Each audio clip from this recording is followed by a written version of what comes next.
seated. Okay, good afternoon. I'm David Lozada and I'll be your host for this afternoon. I'm a reporter for Move PH. So, our event today is hashtag PH Vote Challenge, CDO's the leader I want. So, we're here because we want to hear from you. We want to know what your sentiments are. And we want to help you know your role for the incoming presidential elections next year. Okay, so we prepared an exciting program for you this afternoon and stay up until the end kasi we have a surprise for you courtesy of Miss Gemma. Okay, so to officially welcome us, we would like to welcome Father Robert Yap of the Society of Jesus.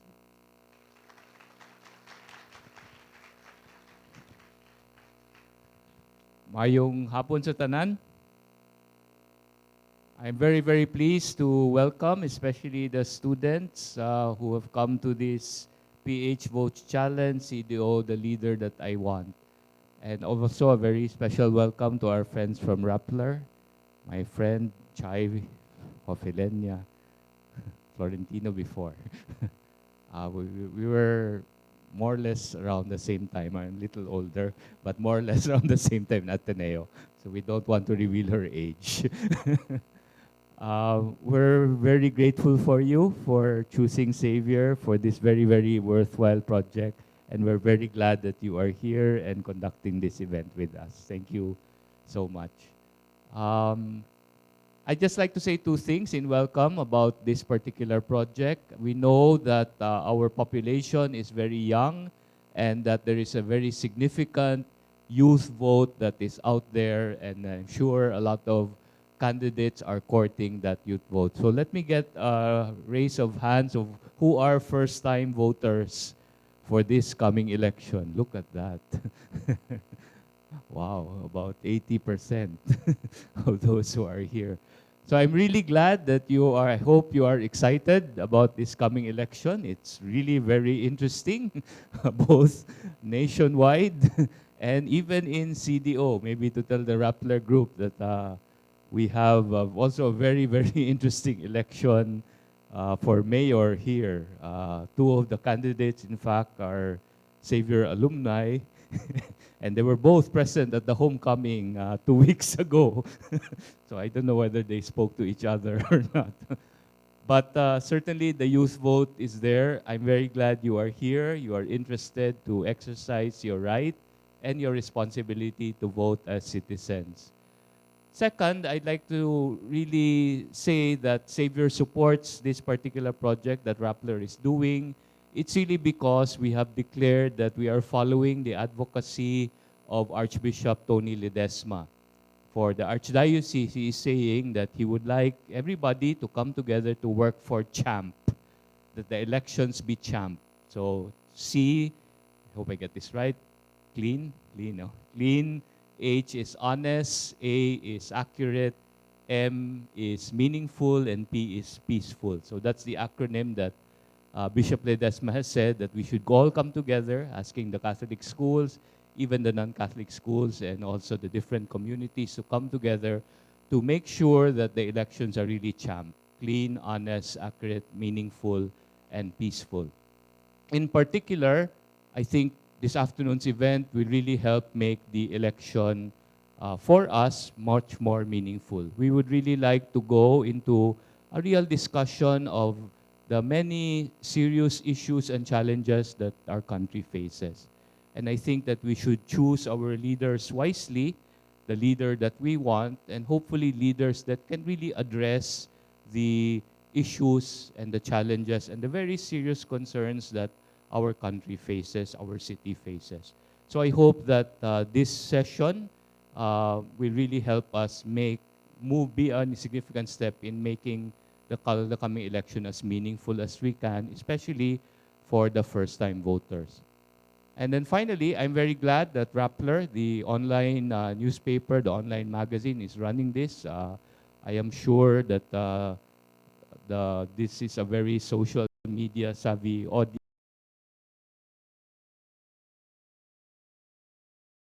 want to reach. So again, thank you to Rappler. Welcome to everybody, and I hope we have a very meaningful and a very enjoyable afternoon. Daghang salamat. Thank you, Father. Okay. So again, we have Wi-Fi in the room. So you can use social media. Tapos yung password is hashtag I am social. Alright? So you can tweet us with hashtag PHVote and mamaya magkakaroon tayo ng mga exercise on the leader that you want. Okay, so to talk about PH Vote, the leader I want, Rappler's initiative on the 2016 elections, we have Miss Chai Hofelenia. Miss Chai has been a journalist for many years. She was professor also in Ateneo de Manila. And ano, yon. So she's currently the investigative desk editor of Rappler. So please welcome Miss Chai Hofelenia.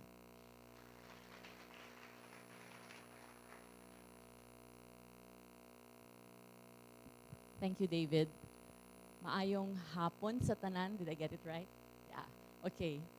Um, I just flew in this morning actually, and before CDO, we came from Cebu a few weeks ago, and we had the same forum as what we're having today, and we're always curious about where the youth is as far as these elections are concerned. Do you really care about the coming elections, or um, you've had enough of politics and you're tired of the promises being made by candidates? Honestly, how many of you are tired? Raise your hand. Don't be shy. So parang bahala na kayo. I don't care. What do you think? I'm just curious. Actually, I misunderstood it. I'm so sorry. Because what I meant is that I'm really tired of all of those false promises, all of those uh, facade that they're trying to show us. That's what I mean. I'm sorry, I misunderstood. That's fine. That's perfectly all right. How about here? Who said that I'm tired? I'm tired of listening to the promises. Anyone? Yes. Could you expound a bit? I want to get the feel of your sentiment. Kasi.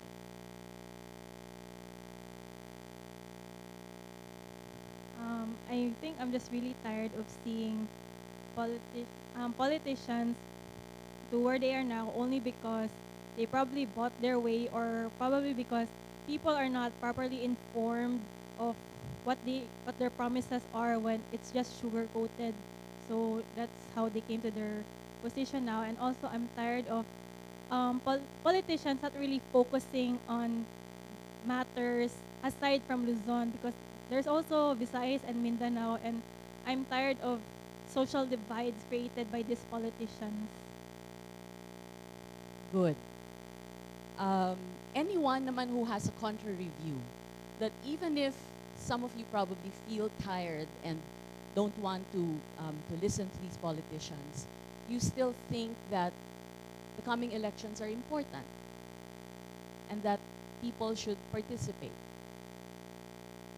Who thinks that way? Yes.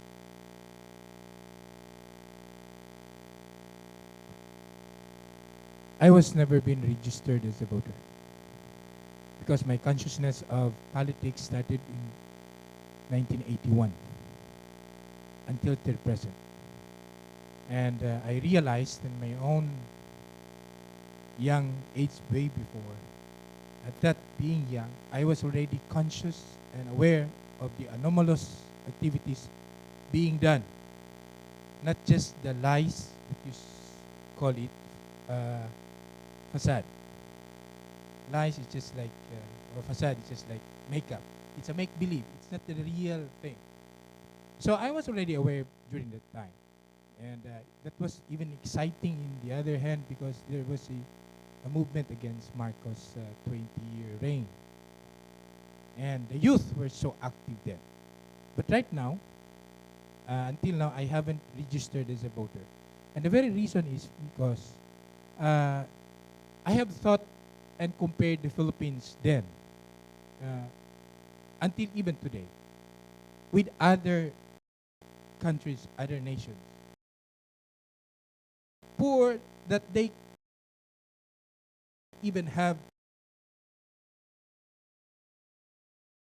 small space That's how poor Singapore is.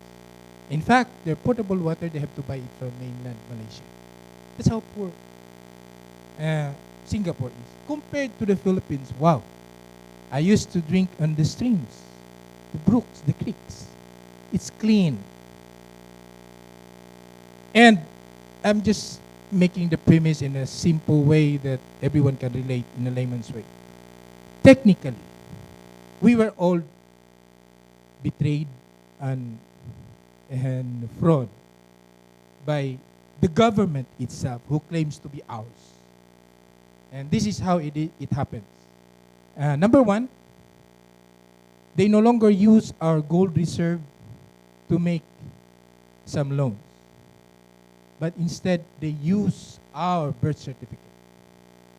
That's why they rely on the printing of fiat money with no gold reserve backed up, for that matter. Are you aware of that? If you're not aware of that, you better do your homework. That's one thing. Okay, now the second thing is that they installed a system which does not fit your need. Never it fits your need. But it very well fit their needs. Okay. Yeah, so Sorry, I'd like to hear the others. So yeah, so this is the Sum up. last premise. Okay. So therefore, what we need actually, as far if you would do your homework, comparing to other countries who had flourished themselves, like even Micronesia, a very tiny island, and the key factor there of their progress and betterment compared to us today, this very day, is the kind of system of government. All right. So why this 2016 becomes interesting for us and to make sense of your life from the very day you're born until you die and for your own children to come is the key factor is federalism. And you would know exactly why this 2016 becomes interesting. Okay. Other than Well, that, it doesn't make sense after all. All right. Thank you. We'll be recycling the same fraudulent system. Okay. Thank you very much.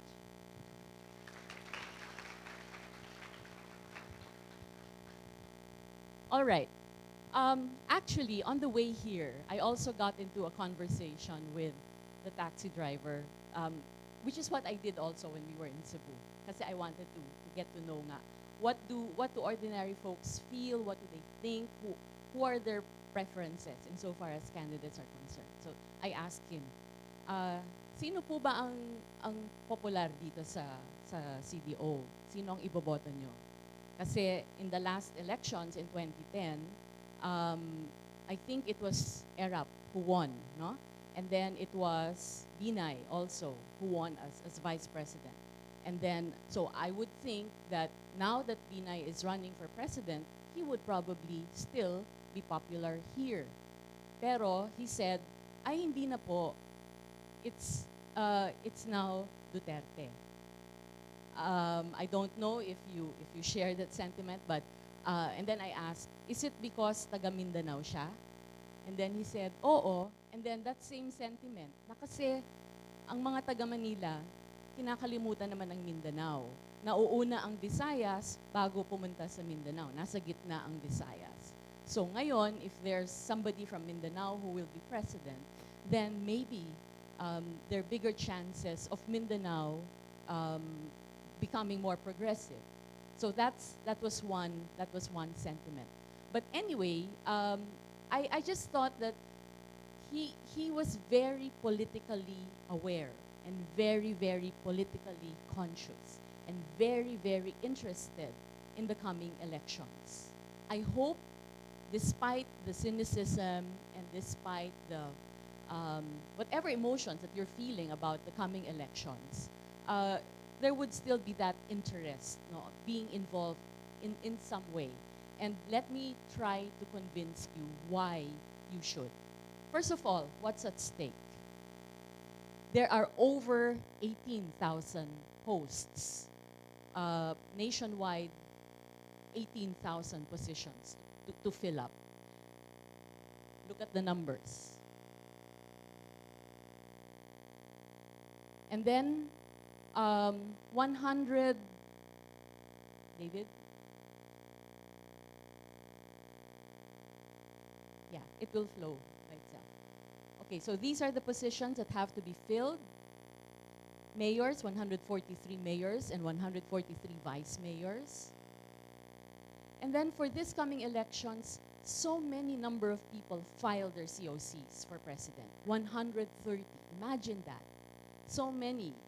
Of course, the COMELEC will declare some of them as nuisance candidates, so that in the end, we just have to choose and limit our choices.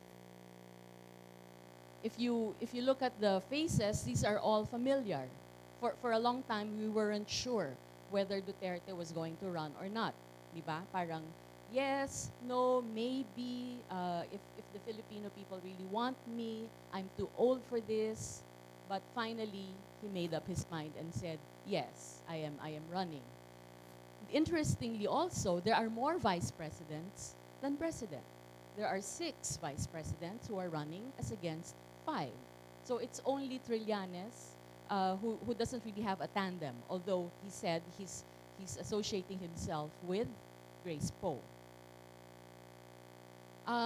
If you look at what's at stake, you realize that the media really plays a major role. So we have to be able to choose our leaders wisely. We have to be aware, we have to know to begin with who are running. Kasi kung hindi mo kilala, then how are you going to make a choice? And then when you have the information, from the media's point of view, we also have to watch and to monitor these candidates. What have they said in the past? What promises have they given? And did they deliver on those past promises? So we track past performance. And then we also we watch out for inconsistencies. Did he say this before and then reversed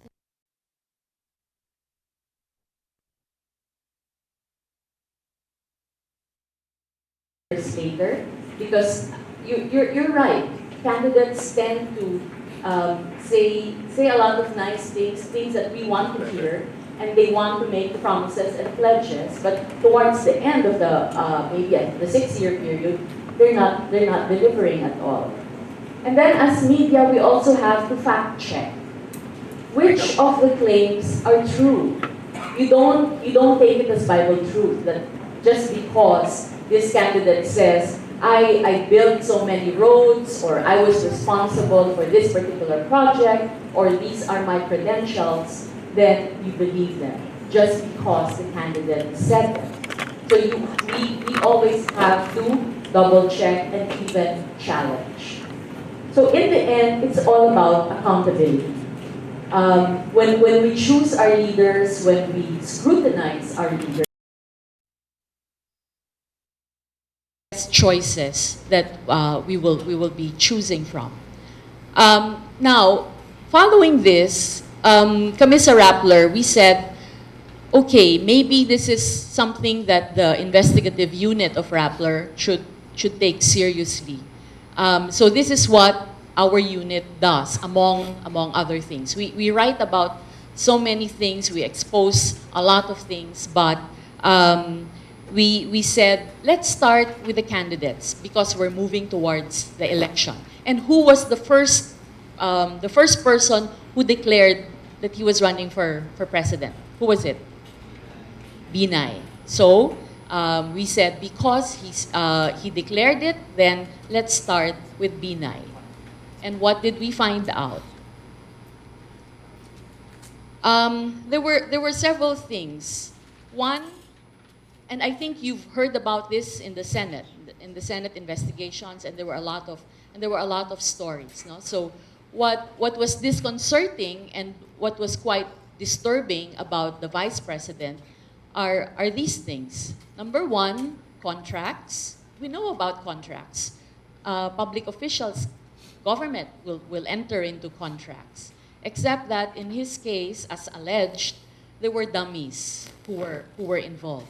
Besides dummies, he had this huge property in Batangas, which was called Hacienda Binay, which he also said is not in his name. Therefore, technically, it's not his, it's somebody else's.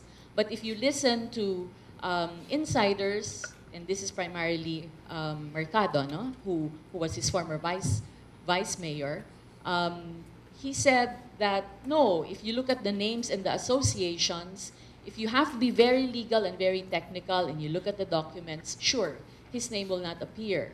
But in the past, again, learning from our leaders, we know that just because their names aren't there in contracts doesn't mean they're not involved. They've become a lot more sophisticated.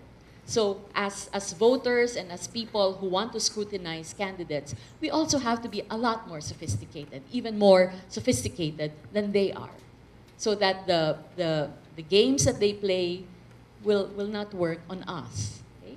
So besides Binay, we also heard about his son. This was the very, very expensive parking building. We compared prices of some of the toilet fixtures, and this was a very simple investigative story done by one of our reporters who just passed away. His name is Aris Rufo. He said, why don't we make this issue more understandable? Kasi if you talk about contracts and prices, walang dating yun eh. People won't understand the significance. So, very simple. What he did was he looked at the contracts, looked at the prices, and then went to a store that sells the fixtures. So, humingi siya ng quotation. And then, these are the price ranges. The parking building had 3 contracts. No? There were 3 years, rather, that it was worked on. So in 2010, a toilet bowl cost 13,400, and then it became expensive, more expensive the following year, 20,000, and then 2012, 32,000. Just one toilet bowl. What is so special about the toilet bowl? Maybe it's self-flushing. Maybe it heats up when you want it, just like in Japan, diba? They have this this interesting toilet bowls. And then what Aris did was he compared it to the current retail price. So yung dapat what was priced as over 32,000 was actually supposed to be only 4,900 plus. So imagine how much the price, no? It was multiplied many times over. And then kahit na yung high-end pa yung bilin mo, the high-end type of toilet bowl would be 27,000. Still lower than the 32,000 price that was in the contract. Next, baka naman toilet bowl lang. So sabi niya, let's look at the urinals. Let's look at the men. So what did we find out? It started at 12,500. 12,600 becoming 20,000, and then again 31,000 per unit, when actually it was supposed to be 8,900 plus. So how do you explain that? And I think this was what the taxi driver also told me. Sabi niya, parang the supporters of the vice president have been asking these questions and have not been getting. Of course, this is the son, no? But there's that association. How come there has been no sufficient explanation?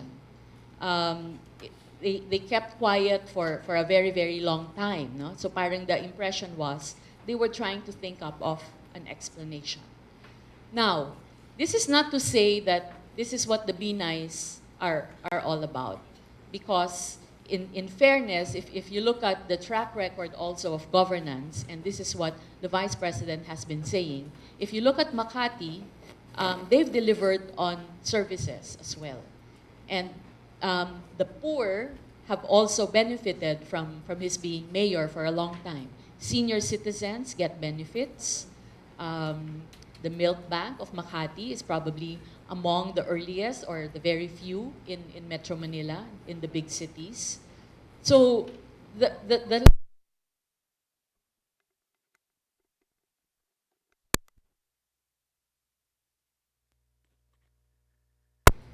they will recognize that and to that as well. And that explains the popularity of the Be Nice. And also, I think if you look back, also the popularity of Joseph Estrada. He has that rapport with the poor, which the other candidates may not have. Next, we looked at another candidate because this was given, somebody gave us a tip. They said, you might want to check this out.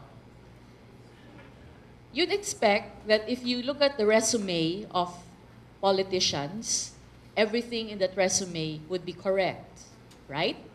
Because when you prepare your own resumes and your own biodata, when you apply for jobs, people will assume that whatever you put there is truthful and accurate. We were surprised because the tip was this.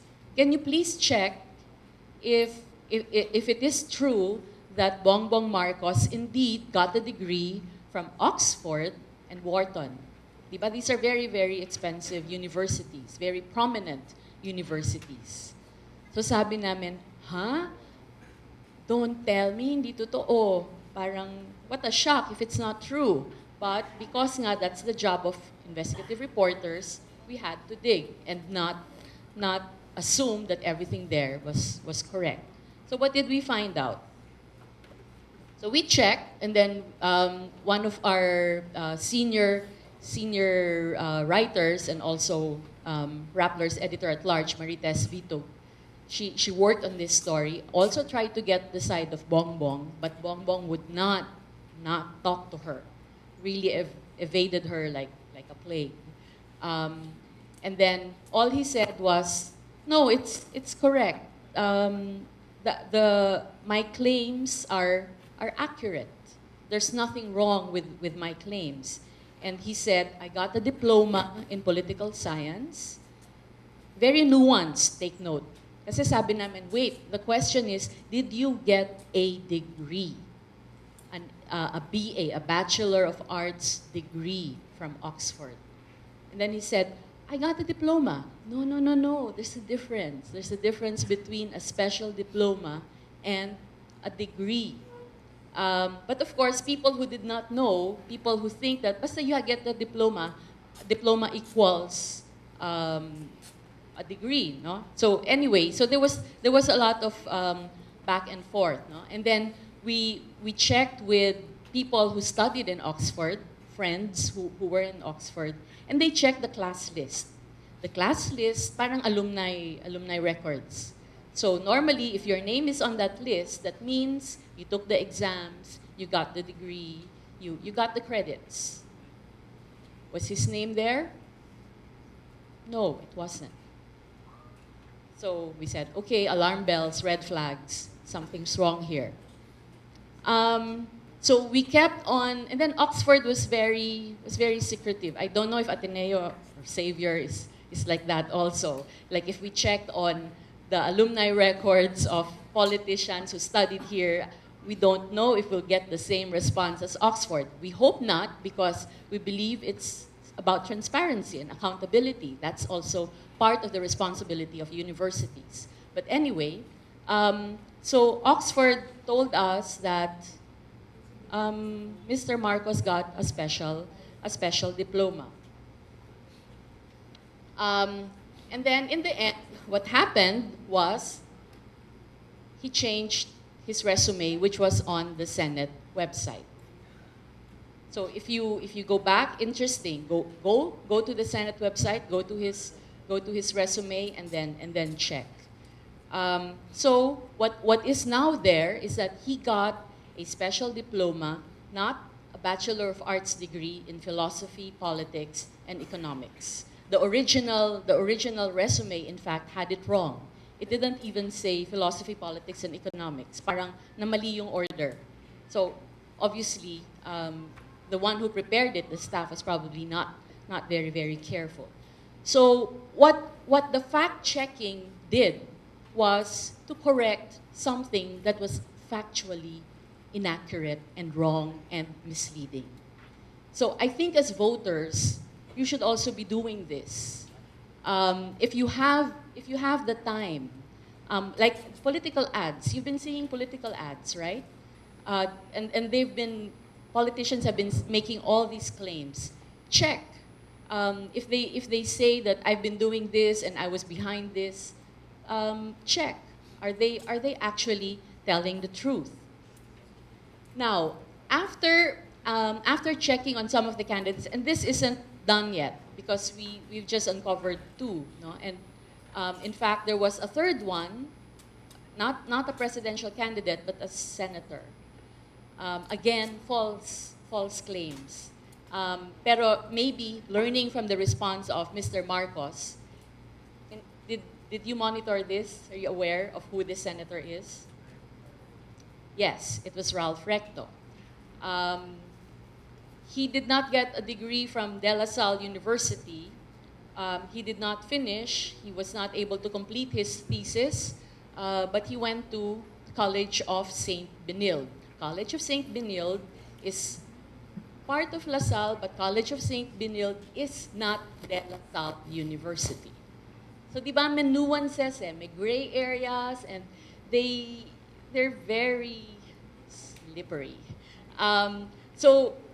But to his credit, he immediately called up Marites and said, "Oh, we're sorry. I think there was an oversight," and he admitted that there was a mistake there. There was some inaccuracy. So if you check, if you monitor, you will get interesting results. Now, for the media, besides that, we also look at the horse race. We look at surveys. We look at trends. For this particular slide, what we did was monitor Pulse Asia, because Pulse Asia started monitoring presidential candidates from March 2014. And then the last that we put in here for this slide is September 2015. Look at the numbers. Binay started because he was the first to indicate that he was interested in running for president. He started very, very high at 40%. But look at the yellow line, he's now down to 19% from 40. But his camp says, that's fine because kahit na ano na yung charges and allegations against us, we're really down, I'm really down to my core number of supporters, which is 19 to 20%. So kahit ano nang tinapon ninyo, wala, no effect. That's his claim. And then if you look at the red line is really Grace Poe. Grace started at 15%. The highest that she went was 30%, and then she went down slightly in September 2015. And then look at the blue line. The blue line, the dark blue line, is Mar Rojas. Mar Rojas was dismally low, single digit, 5%, or 6% rather, compared to Binay's 40. See the difference, no?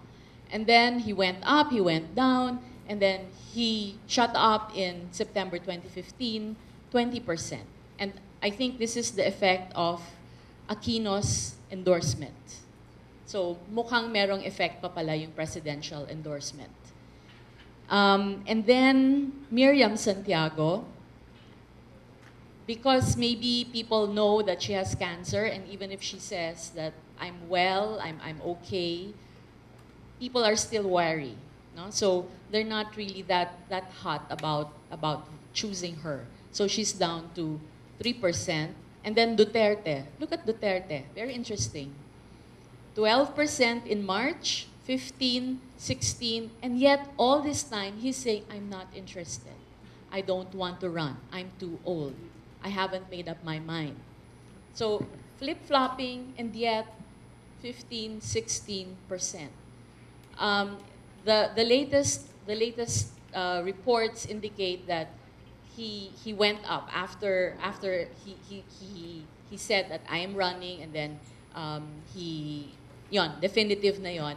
They said that he's now in the 30s, but we're not sure. We'll see, because there have been critics also of that survey. But the numbers aren't what's just important in an election. The Iglesia Ni Cristo, they say, would always watch the surveys, and then up to the very end, watch, and then finally endorse the candidate who is sure to win based on the election surveys. I don't know what kind of voters you will be. Will you vote based on the numbers, based on sure na panalo, or will you vote based on something else, based on principles maybe, based on issues? So we looked at issues as well. So Rappler, David, identified 6 issues that we think are important. We're not sure if these 6 issues capture everything. And if you think we forgot something which is critical, then let us know. So the 6 are corruption, climate change and disasters, social inequality and poverty, and that will include hunger, because people are saying that hunger is something that can be solved. But this country has not solved hunger. People still go hungry, even if we're supposed to be a rich agricultural country. Naiwanan na tayo insofar as agriculture is concerned. And even in Paris and COP, there was no mention of agriculture. So where does that put us as an agricultural country? And then peace in Mindanao, and of course this is BBL. What are the prospects? If there's going to be a change in administrations, will the next president support a BBL? Or will all the efforts just go to waste? Where will that put relations between Filipino Muslims and Filipino Christians? So that's also a very, very important issue for us. And then OFWs. How many of you have OFW friends or relatives working abroad? See? Quite a number. 10 years, 20 years ago, we don't see this phenomenon. But now, halos lahat may kakilala. Diba? So I think it's also important that the leader that you choose has to have that mindset. What will benefit overseas Filipino workers in the next 3, 5, 10 years? What will be the policies that the government will be adopting? If that candidate is silent on OFWs, I think maybe that should be a factor in your choosing that particular candidate. And then lastly, foreign policy. Foreign policy would probably be so esoteric to many. Ano yon? It's so theoretical, it's so what? It's ASEAN. What is ASEAN? What is EU? It's so far away, it's so irrelevant. But the skirmishes with China suddenly brought home the importance of foreign policy. Should we be engaging with China? Should we have bilateral talks with China? Or should we just go to the arbitral tribunal, an international body, so that it will help us? Because the Philippines is such a small country, a very poor, undeveloped, not as powerful as China. And how can we negotiate against a superpower? So if you go to an arbitral tribunal, maybe there would be a stronger chance. But will the next president support that? Or does the next president think that it's more pragmatic if we just sit down with China because we get Chinese imports and we get to export our stuff to Beijing? Will that be ultimately, what's the long-term benefit? So these are some of the topics that we should be thinking about. We also looked at so for all the 5 candidates, if you go to the Rappler site, we all did this for the 5 presidential candidates.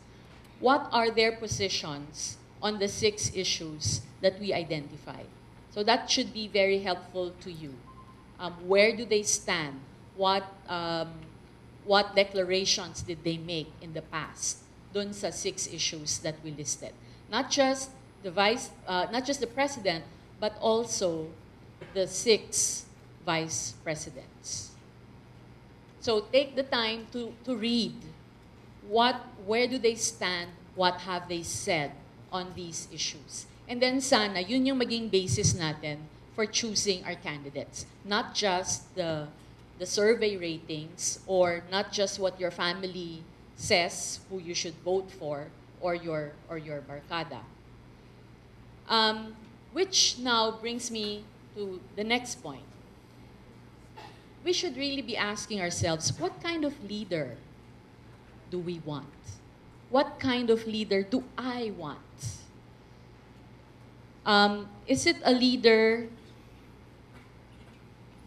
who is just not corrupt? Is it somebody who's competent and intelligent, somebody who speaks very well, somebody who's pretty, somebody who's good-looking, somebody who's not dark, somebody who's white? Sana hindi, di ba? Do you want a leader na palaban? Do you want a leader who's dictatorial? Because he will be able to instill discipline, which this country badly needs? Or do you see danger in that, long term? Or is I'm doing this for all, I'm not pinpointing specific candidates. So, for example, in the case of Duterte, he's very outspoken. He's very refreshing, actually. He's very genuine. He's very authentic when he speaks. Walang censorship, di ba? So if he curses, he curses. If he says, I will kill you, I will kill you. I don't care. If he says, I love women, he loves women. And he doesn't care. Reminds me of Arab. Before, he also said, I have so many number of wives. And the voters just accepted it. It's okay. Parang okay lang your morality, if the standards of your morality are this level, so long as you give us services and benefits, okay lang. So are you that kind of voter? Will you settle for that kind of a leader? Or do you want a visionary? He mentioned a while ago that you have to compare the Philippines to other countries. Because if we're just inward looking, then we don't see the big picture. We don't see what we're missing. We don't see that, ay, naiiwanan na pala tayo. Na, years ago, Myanmar, Cambodia, Vietnam were super behind. But now they're catching up. And this is us. This is the Philippines. We are a democratic country. We have rich resources. Why are these countries catching up with us? Why are we being left behind? And what kind of leader will bring us ahead in the future? Somebody who will be brave enough and who will say, this is what it will cost, but we have to bite the bullet and we have to go because otherwise, maiiwanan tayo. And we cannot afford that. Or, this is the common criterion. Because kilala Because the name rings a bell. He's been a politician for the past so many number of decades. So chances are maybe siya na lang yung ilalagay ko in the ballot. Now, look at the profile of voters for 2016. We're a very, very young population. 74%, that's close to 3/4, will be 39 years and below. So you're part of that 39, you're part of the 74%, okay? And then the youth vote is close to 1/5 of the 52 million who are registered. And some say, kasi the COMELEC chair, he vacillates. He would say 20%, and another interview, he would say 40%. So, okay, let's be conservative and keep it at 20%. But still, 20% is a substantial number. That's 1/5. In a very, very tight race, you, the youth, can make a difference in the victory of a candidate who is deserving or who is not deserving. So you just have to be aware of that power that you have. You can be the swing vote. And then 3 million without biometrics. Of course, we don't know whether this will be a factor because of the TRO, no? That's still there in the Supreme Court. We don't know if maybe by December, we will know whether the 3 million without biometrics was reduced to 1 million or even less. Sana. But we'll see. And then they say also, if this is what you know about, if this is your vision, and then if this is what you know about the candidates, and this is what you know about your potential and your power, and you still choose to not do anything, then you lose the right to complain. Diba? By default yun eh. Non-involvement, non-participation equals, although some would say, what if it's a protest thing? Because I don't like any of the candidates, so I don't want to be involved. It's a political statement. It's a political choice. Diba si Gab Valenciano said something like that? Correct? So pwede rin naman yon. It's a political choice. But if you think about leadership, you really have to take some time. Reflect about it, discern maybe, and then say, ano ba yung ideal leader for me? What is the kind of leader that will inspire me as a college student or somebody who's going to graduate soon?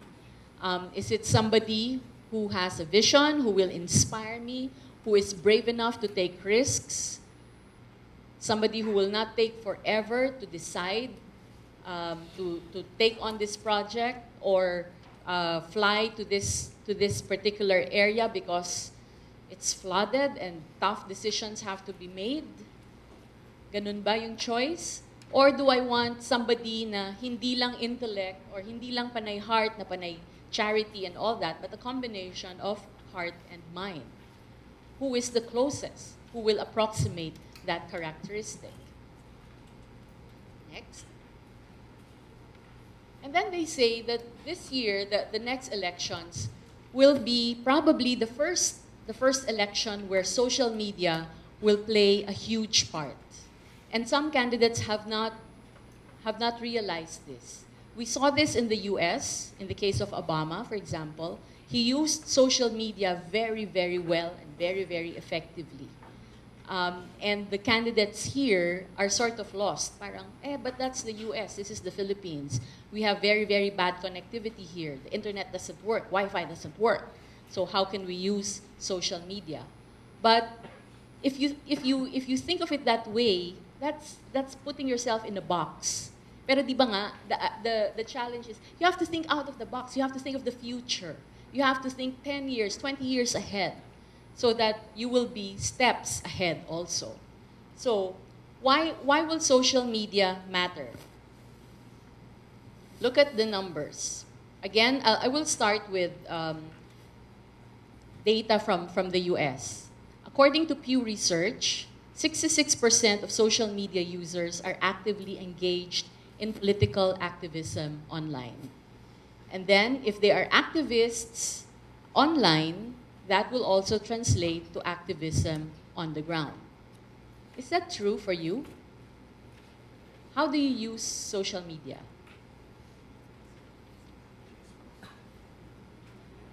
Do you see the potentials of using social media for activism?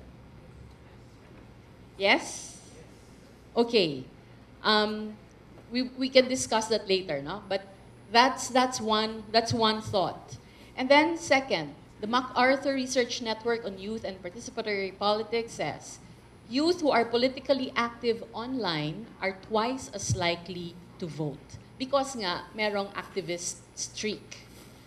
So, yung online involvement and activity will push that person to vote. It would be interesting sana to see if this observation will hold for Filipinos as well. I will tell the survey takers to check this. Next, look at Facebook. Facebook is probably the greatest phenomenon to happen on social media. Indonesia, 96% are Facebook users. That's why Rappler is in Indonesia. Next, Vietnam, Malaysia, and the Philippines. 94% of those who are on social media use Facebook. How many of you have Facebook accounts?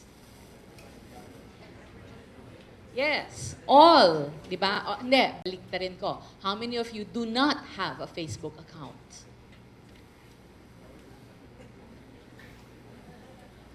Rupert! Ah! Okay, so almost all would have a Facebook account. Some would be lurkers, probably, and some would be very, very active posters, and would also be very active commenters. But interesting, di ba? So Facebook is really huge. Facebook is huge in the Philippines. So the challenge for those of you who want to change the world and who want to make things happen is ask yourselves, how do I use Facebook? How do I become creative? And kasi during our time in the 80s, rally kami. Laging face-to-face. But it just took longer to organize rallies and events. But then now, it's not anymore rallies. It's social media. You heard about the things that happened in the Middle East, in Egypt, and all that. Those things erupted through social media. So ask yourselves, again, for the coming elections, how can we use Facebook for the 2016 elections? Knowing that 94% of Filipinos are on Facebook, and knowing that 1/5 of the youth can vote, can be a swing vote. Next. In the Philippines alone, again, look at the numbers. The favorite is Facebook and Facebook Messenger. Why do we like Facebook Messenger? It's free. Diba, you can call, you can message, and it's free. You don't have to spend for text. And then Skype. So later, we will be having a Skype session with one of our resource persons. You will see how Skype can be used for a big forum like this. And then Google Plus and Twitter. Viber, 12%, Pinterest, Instagram, LinkedIn, and Kakao Talk. I'm not on Kakao Talk, so we'll see. Next, look at the time spent on the internet. Imagine in a day, 6 hours. 6 hours on the internet. And I can imagine if your provider, your service provider is slow and you have very, very slow internet, the 6 hours will probably be longer. Diba? You wait for a page to load and you're downloading files and it takes forever. So 6.3 hours for the Philippines compared to the other Asia-Pacific countries. So we spend the most time on the internet, followed by Thailand with 5.5, Vietnam with 5.2, and Indonesia, India, and Malaysia with 5.1 hours a day. Next. And then look at the time spent on social media. So this is probably Facebook, no? So 3.4 hours compared to Malaysia's 2.8. And then look at Japan, lowest, 0.3 hours lang compared to us. So we're a very, very social people. And you just have to think of ways again how to maximize that space. Next. Look at the global average. If you were to compare those with social accounts compared to the and who have active accounts, the average in Asia Pacific for as of March 2015 is 27%. Where is the Philippines? Siyempre above average. We are at 42%, almost close to double. Next.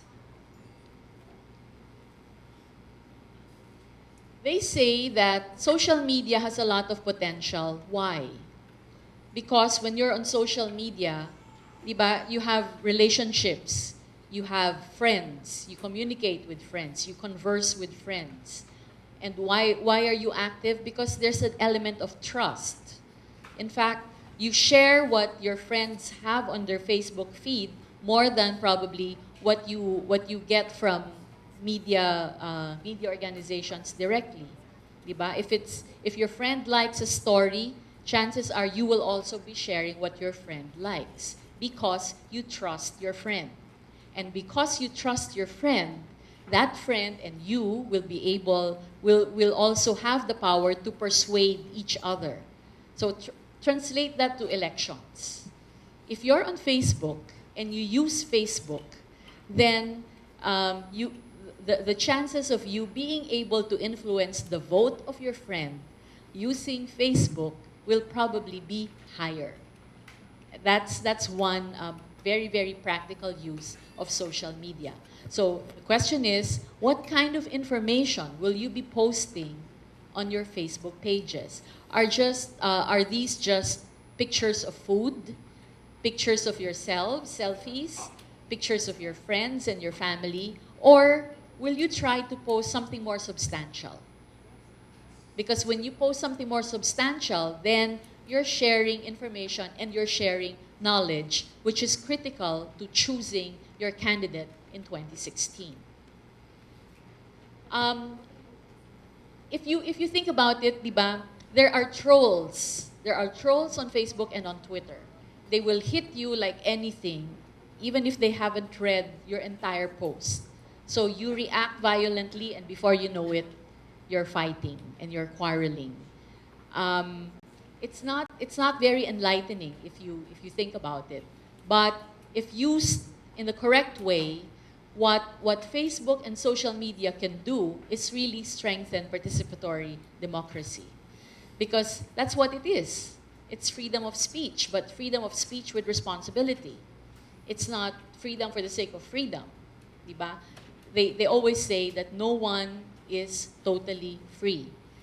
Freedom has its limits. So that limit will set in when you start encroaching on the freedom of someone else. So yeah, social media is really a platform for participatory democracy. So they say, if you look at it, if you use social media, it's like spreading democracy. It's like spreading the values of democracy, the values of free speech, the values of tolerance, in fact, and the values of informed opinion and choice, informed choice. So if you have that power, you have to use it wisely and responsibly. Thank you very much.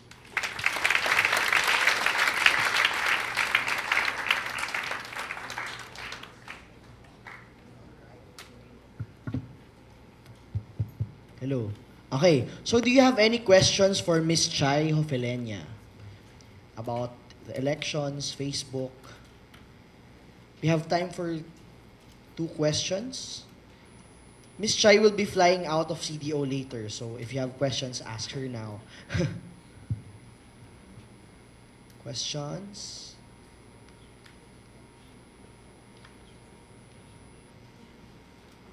Ako magtatanong.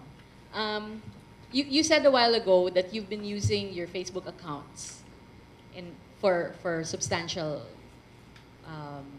projects or substantially. How? Diba we said you can use it for activist ways or whatever. How? How are you using it other than the usual selfies and the usual foodies?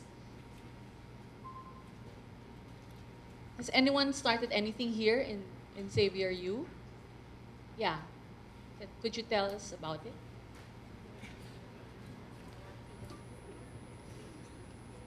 I started using it, ma'am, noong nangyari yung sa Mindanao, Southern Mindanao, yung sa Lumad Killings. Kasi naging maingay po yung killings ng mga lumad na kinandak ng mga paramilitary groups doon, specifically doon sa Haran, sa South Cotabato. Ginamit ko po yung pagkakataon na magamit yung FB ko, yung Facebook page ko, para iparating yung sentimento ko tungkol sa pangyayaring yon. Kasi involved kasi yung maraming politiko sa pangyayaring yon, kaya na-realize ko po na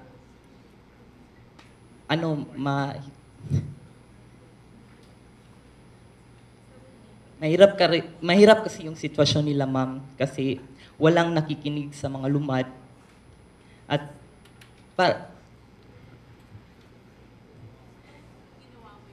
Sa using your Facebook account, ano yung naging effect?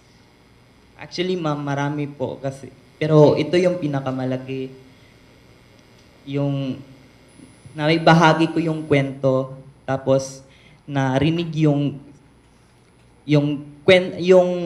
story tungkol sa mga lumad na nangangailangan ng atensyon kasi sila yung nasa they are marginalized at ganun, ma'am. Nagkaroon ng awareness. Yes, about nagkaroon the ng lumad. awareness. So, marami rin yung nakabasa, ma'am. So nasimulan mo. Simulan ko, ma'am. Tapos, yung feeling, ma'am, na maipahayag at maibahagi mo yun sa iba, masarap, ma'am, kasi konti lang yung naglalaan ng time para mag-share kasi yung iba, palagi na lang silang nag-share ng mga posts, mga pictures, pero yung makashare ka, makatulong ka sa ibang tao na maging boses kanila para maipahayag yung kung anong totoong nangyayari sa kanila, kung ano yung mga pangangailangan nila, yun. Masarap sa feeling. Actually, di ba, what they say nga is, if you use Facebook, para kang sariling broadcaster eh. You can broadcast, you can publish. Hindi you don't have to pass through traditional media na kailangan dadaan sa editor, dadaan sa network, but no, you have the power to broadcast directly and call attention to your issues. So that's a very, very good example of ano. Let's give him a hand.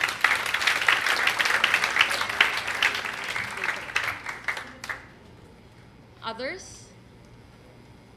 Dito, wala? Oh, okay, in the back. And then here.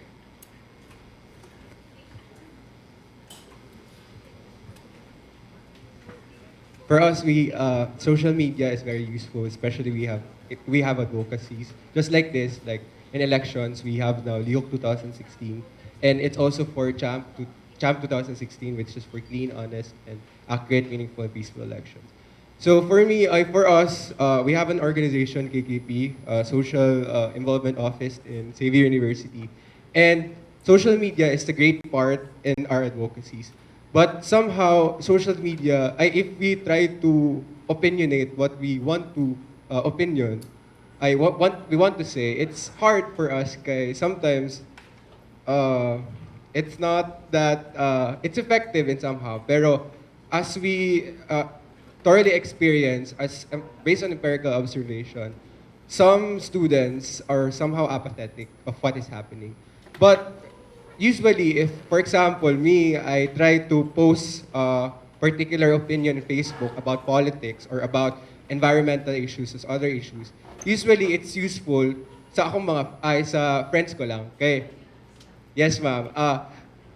Pero pag ginamit ko yung social media, parang yung tingin nila sa akin, maraming nagla-like, tapos maraming nag-o-opinion, maraming gusto nag-debate. So for me, social media is useful. Pero it at the same time challenges us. Personally, because of popularity, maybe our organization is not that popular. Pero it's useful if you really have this advocacy, or if you really have this, if they see that you are really a model and you are really an advocate of this particular matter. Thank Okay, you. let's see how that will evolve for 2016. Good. Here. Yeah. Where do we draw the line between inquiry and invading someone else's privacy as for our politicians? For politicians, because they're politicians, because they're public figures, they're public officials, the accountability issue is really there. In the end, you ask, will it benefit the public? So public interest. For example, I guess the most common one is privacy. No, parang if we write about his mistresses, or we check on his wealth, or we do a lifestyle check, is that already invading this person's or this official's privacy? I would say no, because it involves the use of public funds, and it involves being a model for the youth.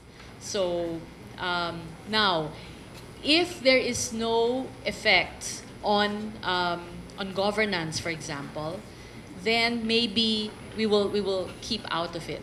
Remember, I don't know if you were born then, but this was during the time of FVR. He was reported to have a mistress, and then the question was, should the media write about the mistress or not? Normally, we would say no, because the mistress does not affect his role as president. He's effective as president. But when they found out, when those who were working on the story found out that she was holding meetings with members of the cabinet, then may effect na yon on governance, di ba? Therefore, it merited inquiry and investigation. So that's the overall guide. Okay? Okay na? You can always tweet your questions to Miss Chai Yes. Ofelenia. I will answer. Okay, so let's give Thank you another very round of much. applause to Miss Chai. So guys and girls, continue tweeting and posting on social media using the hashtag PHVote. Now, I have a challenge for you.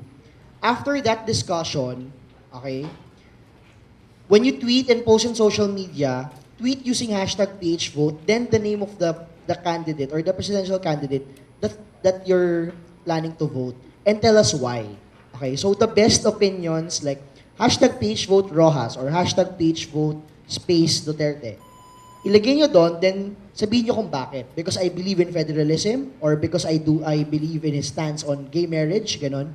So, kayo bahala. Tapos we will collate later and represent namin sa inyo. Okay.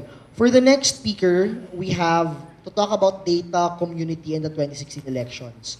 We have Ms. Gemma Mendoza, Head of Content and Strategy for Rappler.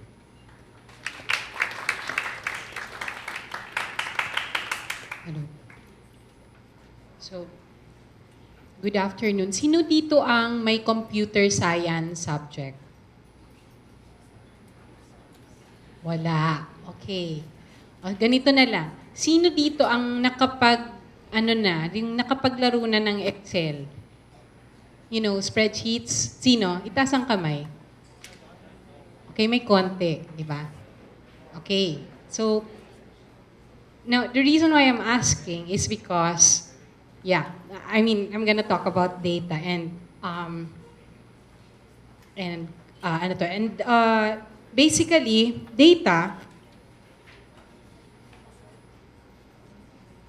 is information in a different ano. So we're used to getting our information in the form of stories. Sometimes uh, we watch TV and get our information from TV. Sometimes we watch or we listen to the radio and we get audio, di ba? Get information as audio format. Now, what's new now is that there's this thing called data. And if you look at it, it's really just facts and figures. You know, alam mo yung statistics, di ba? Like, okay, so many number, ilan ba ang population nitong, or student population ng Xavier University? That's a fact, di ba? Ganon. Or it's data, di ba? Ganon. Now, think of that and then multiply it with so many lines of information. So, halimbawa, lahat na ng schools within Cagayan de Oro. So, that's data, di ba? Number of students per school in Cagayan de Oro. Okay? Now, why am I talking about that? Because that's related to this. So, this picture here is the world of Facebook. It's a visualization of the world of Facebook. So, what this picture really says is, yung lahat ng bahagi ng mundo na may Facebook users. Okay? Can you imagine that? Do you see the Philippines in that map? Okay? Di ba kitang-kita, as in pati Palawan, di ba? Yung ano to, pati Palawan outlined yung Palawan sa mundo ng Facebook. Di ba? And then, I'm not sure if you notice this, but there are really fine lines there, di ba? Connecting different parts of the world. Okay, so every time you go to your Facebook account and post something, and say for a moment, somebody, a friend of yours, halimbawa, or a relative of yours, is probably may relative ka ba abroad? Sa Australia. So, somebody in Australia, di ba? So, you're talking now to somebody in Australia. That data, that information is logged in the servers of Facebook, and it's recorded, and then it allowed whoever visualized this picture to show that there's a connection from the Philippines to Australia. And the Philippines, as you can see, is very well connected to the rest of the world. Diba? Bakit kaya? OFWs? Okay, diba? Because practically every Filipino family has somebody, a relative, a friend abroad. So generally, so kumbaga, di ba, we're thinking about it, we're on Facebook, but actually, we're not just talking to the people in this room. We're talking to the rest of the world. And that is really powerful in terms of making certain voices known. Like yung kanina, di ba? Yung sinabi niya na he wanted to help yung mga lumad, di ba? So that information, pinost niya, got broadcasted not just to people in this room or your immediate friends niya, but actually, it is possible somebody else in Australia saw that information and spread that information there. Okay? So that is how powerful it is, and you see that because of this visualization. Yung ano to. So, in effect, this is what it is. Data, so we see ourselves, you are a point in the map. Okay, you are a data, one row in a very big spreadsheet. Imagine na lang natin, very big spreadsheet. And multiplied, like all our actions here, that's one, like, it gives you the big picture of what everybody is doing. Diba? That is what data does. And that is very powerful because, kumbaga, minsan, we see a little, di ba yung, there's that yung sabi nila, the story of the elephant, yung the elephant and the blind man. You're familiar with that story? So di ba, like one blind man held the tail of the elephant. So ang conclusion niya, the elephant is like a snake, di ba? Another blind man saw the elephant's ear, di ba? And ang conclusion niya, the elephant is a fan, di ba? And so on. So the data, though, allows you to zoom out and get the big picture. And I'll show you 3 examples of where we were able to use that. One is in the Philippine election. So what was our problem then, David? So this was, Chai mentioned this for 2016. This was the problem we faced in 2013. Rappler was very small. We were less than 3 years old, Chai, 2 years old. 2013. Mga ganon. So we were around that time. And obviously, we cannot cover for 36,000 polling centers much. I mean, well, kahit nga yung 143 cities, hindi namin makakover yon. So what do we do?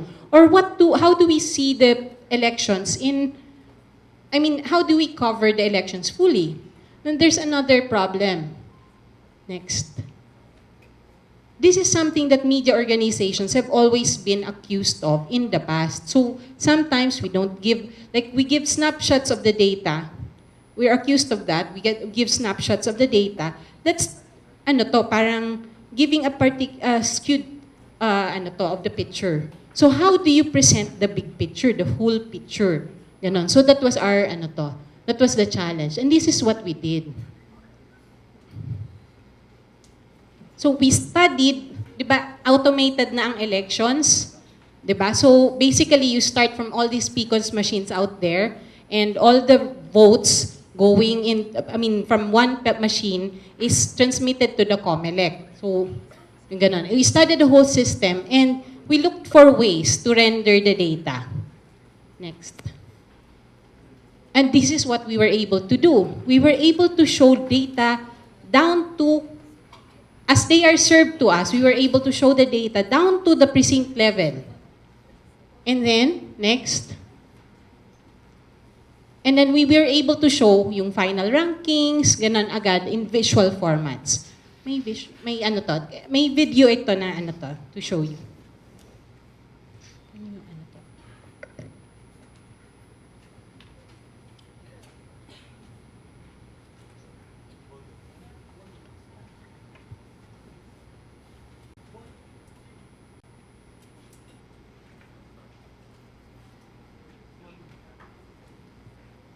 Hindi, wala siya. It's not.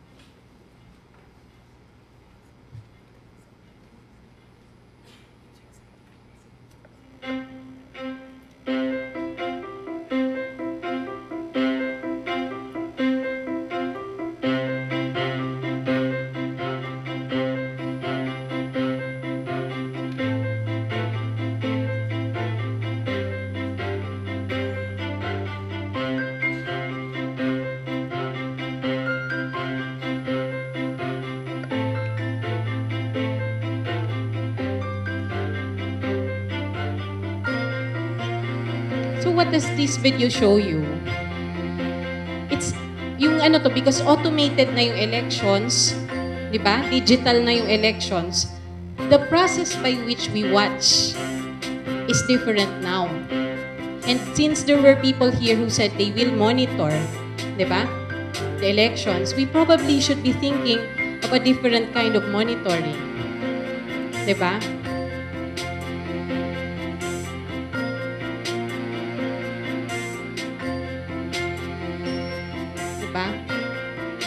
So how, if you have this information real time, what can you do? What can you do on the ground? Diba?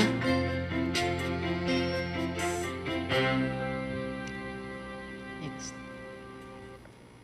And this is something that I can show you na one concrete thing that we did is this. We visualized like what votes are in, like which precincts have already sent results.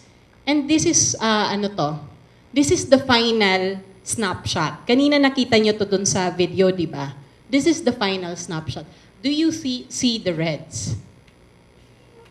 Saan?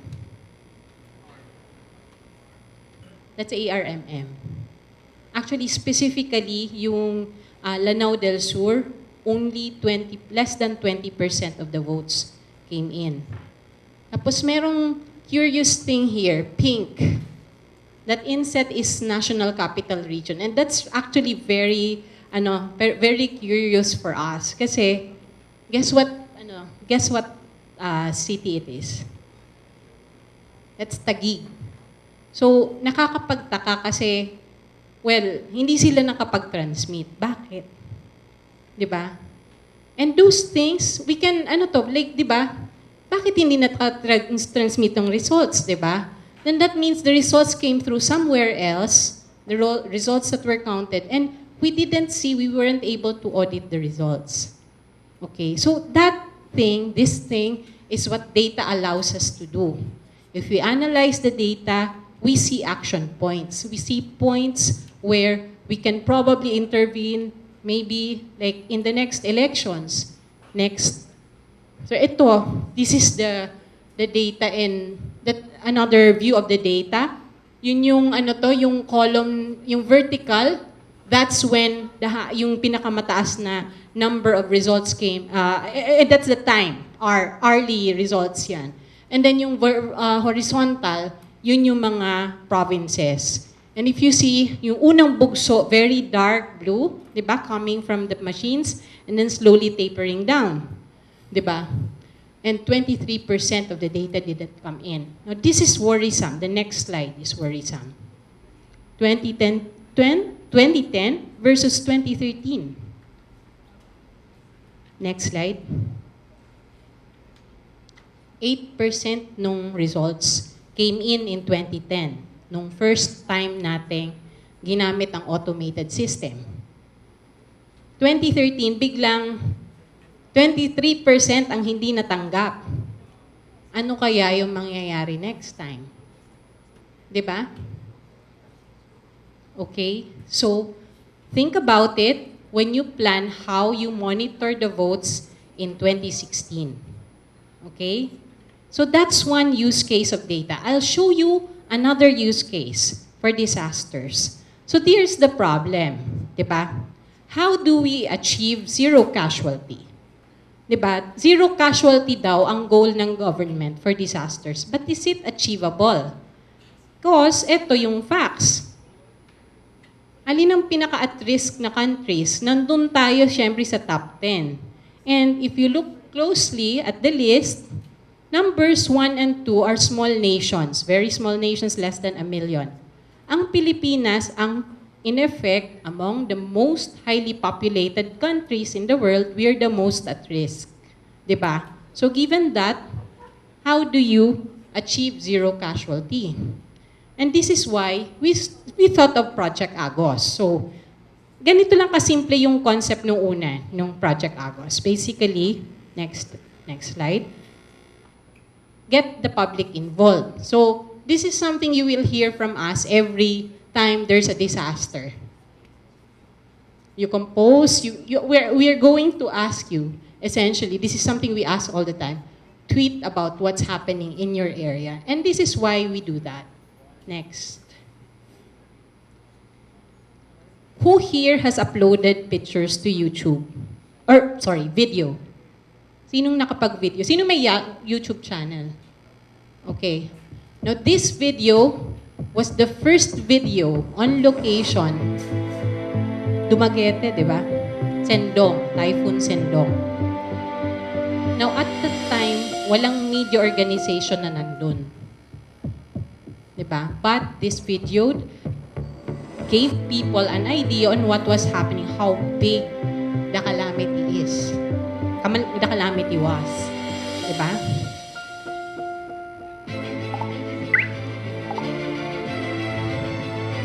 And this gave us that idea, di ba? What if people are online and they're connected, there are ways to connect to the world. They send the information out and somebody listens and somebody responds. Diba? And this is happening already. We've been doing this for a couple of years. And during Typhoon Mario, this woman was in the rooftop of her house kasi baha sa Tatalon sa Quezon City.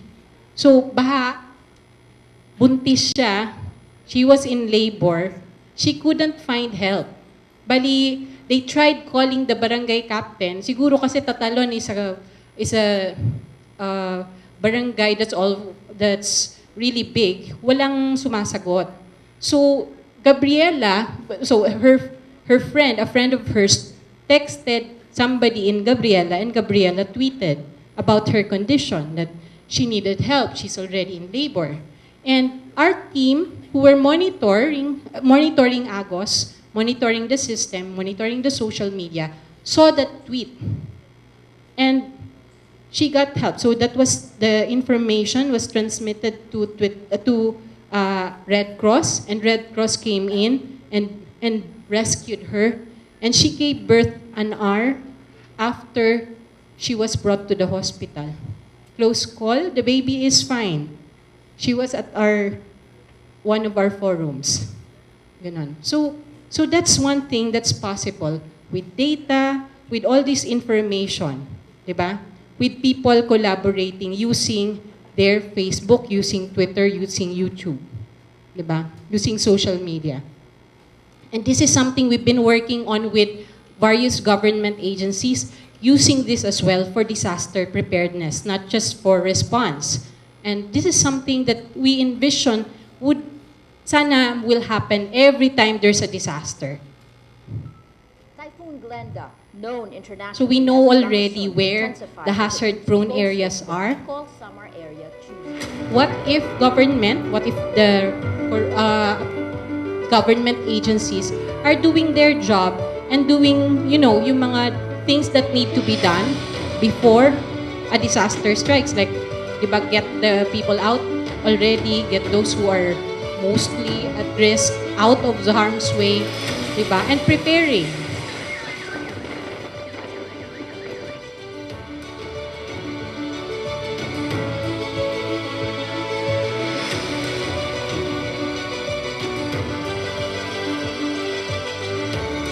So the whole idea is like, as a whole of society approach, it's like everybody is on one dashboard working together.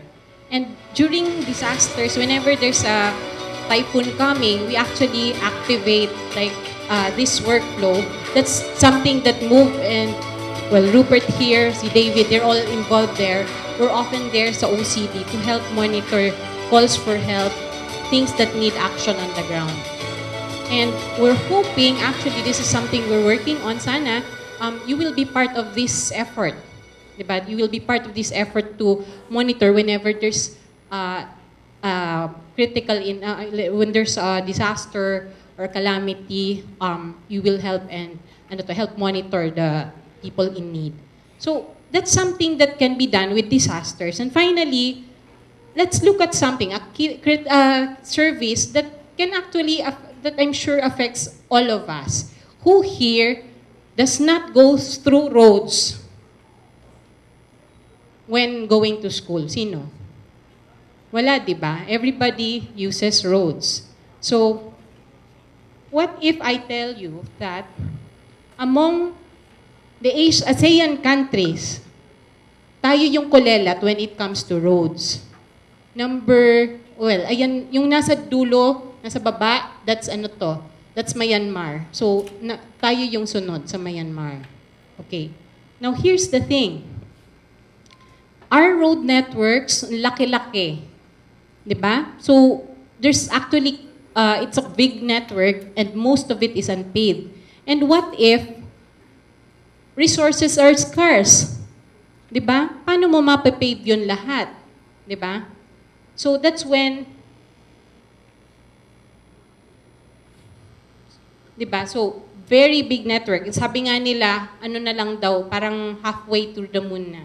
But a big part of that network is unpaved right now. So the question is, how do you make sure that all roads that are very important to people, or di ba, yung mga roads na finance ng government, the funding for roads are going to the important roads. Di ba? How do you make sure of that? So, actually, ito pa yung problema, napaka-fragmented ng mga in charge ng road systems natin. So, actually, national government is just in charge of 15% of it. The rest of it, local governments ang in charge. So, considering that kahit COA, mahihirapan magbantay kasi, di ba, 200,000 kilometers of roads, paano mo malalaman kung nai-implement yung mga road projects along those 200,000 kilometers? And this is where data also comes in.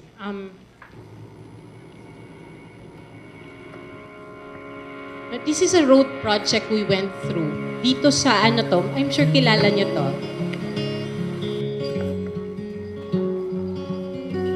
Mapawa.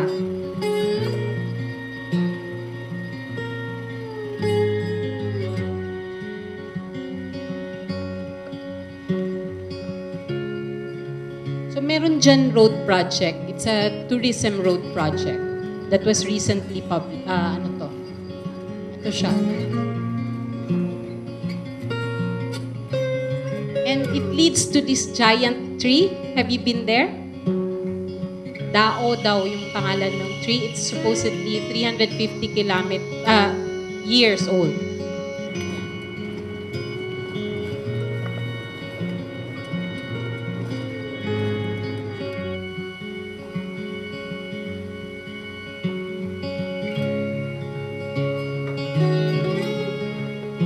Ito yung napupuntahan mo because of that road project, di ba? Sino daw nakapunta dito? Okay. Galing kami doon kahapon.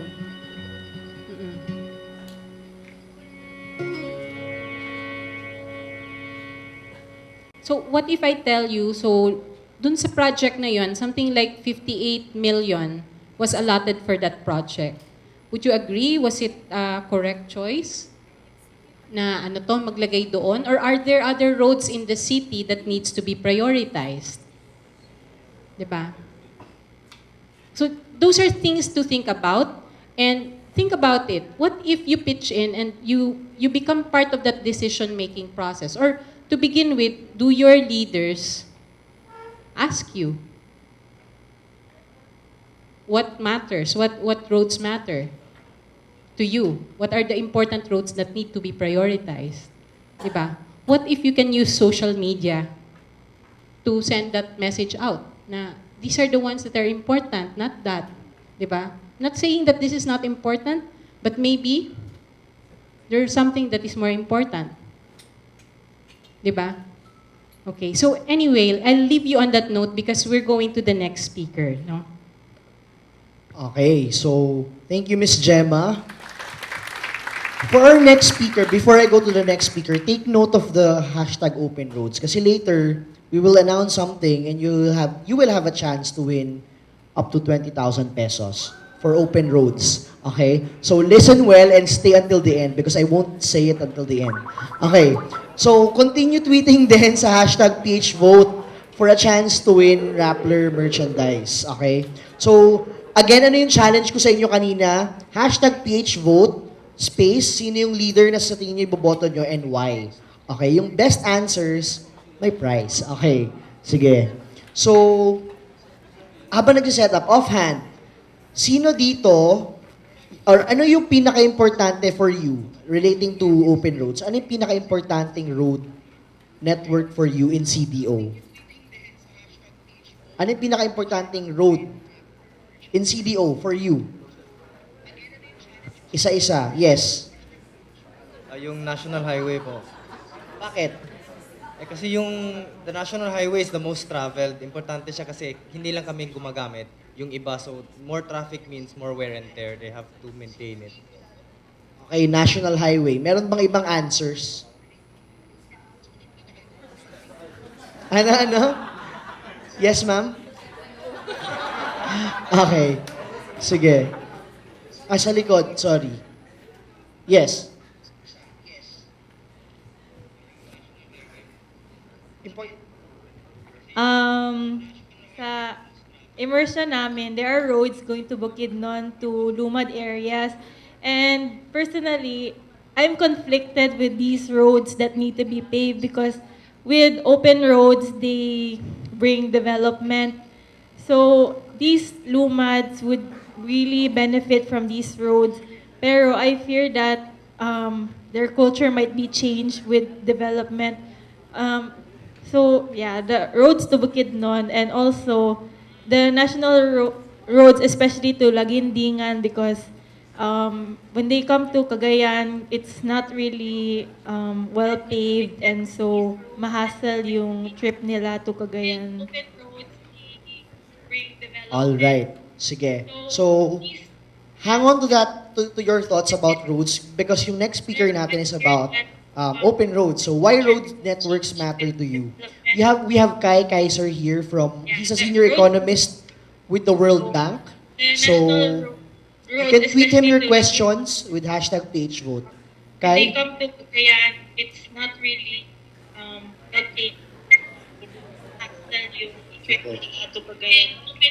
Okay, I'm just going to put it on silent. All right. Sige. So,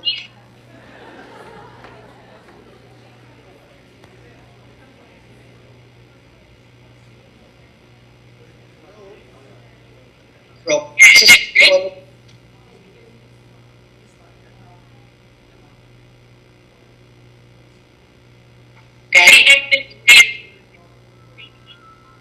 Hi there. Can you hear me? Anyway, greetings from Manila.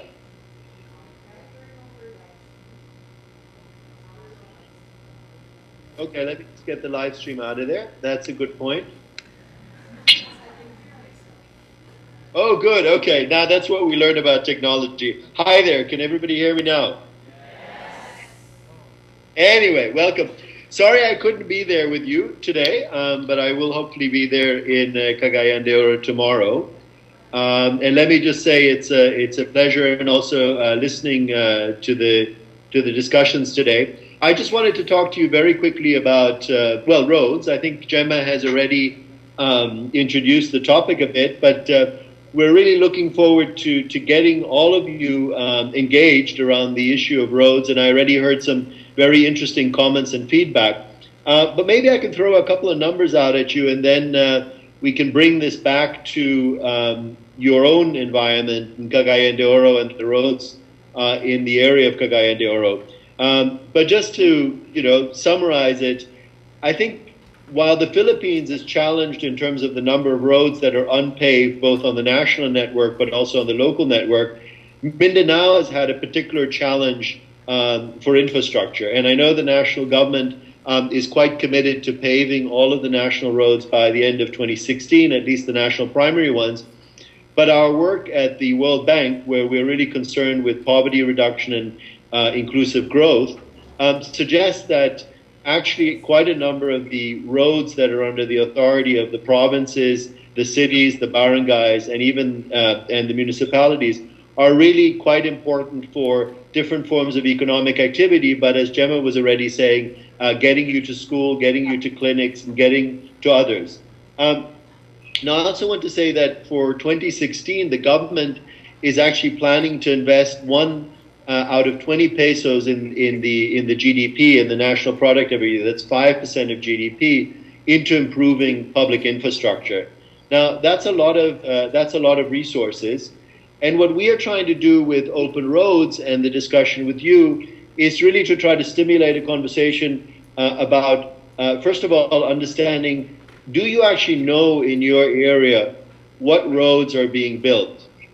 So I'd ask all of you to think for a couple of minutes on your way to school or on your way to basketball practice or others. Do you know of a project that's currently ongoing? So how many of you would say you know of a road project that's currently ongoing? 1/4 of the audience. Okay. So maybe when you go home tonight or you travel over the weekend, look hard and actually see whether you can see projects that are there. Because as Gemma already said, large amounts of your own taxpayer dollars or investments, some of the largest forms of government spending are actually going to roads. So what we want to do is actually get you to be more aware of what are the road projects. And what Open Roads does, and I'd encourage you to go online, but I think with the engagement with Rapplers, it shows you at least the projects that are being financed by the national government on local roads. How many of you clearly know, how many of you do think you're always sure whether you're traveling on a national road or a local road, a provincial road? I can't see the show of hands, so I'll have to get a read from that.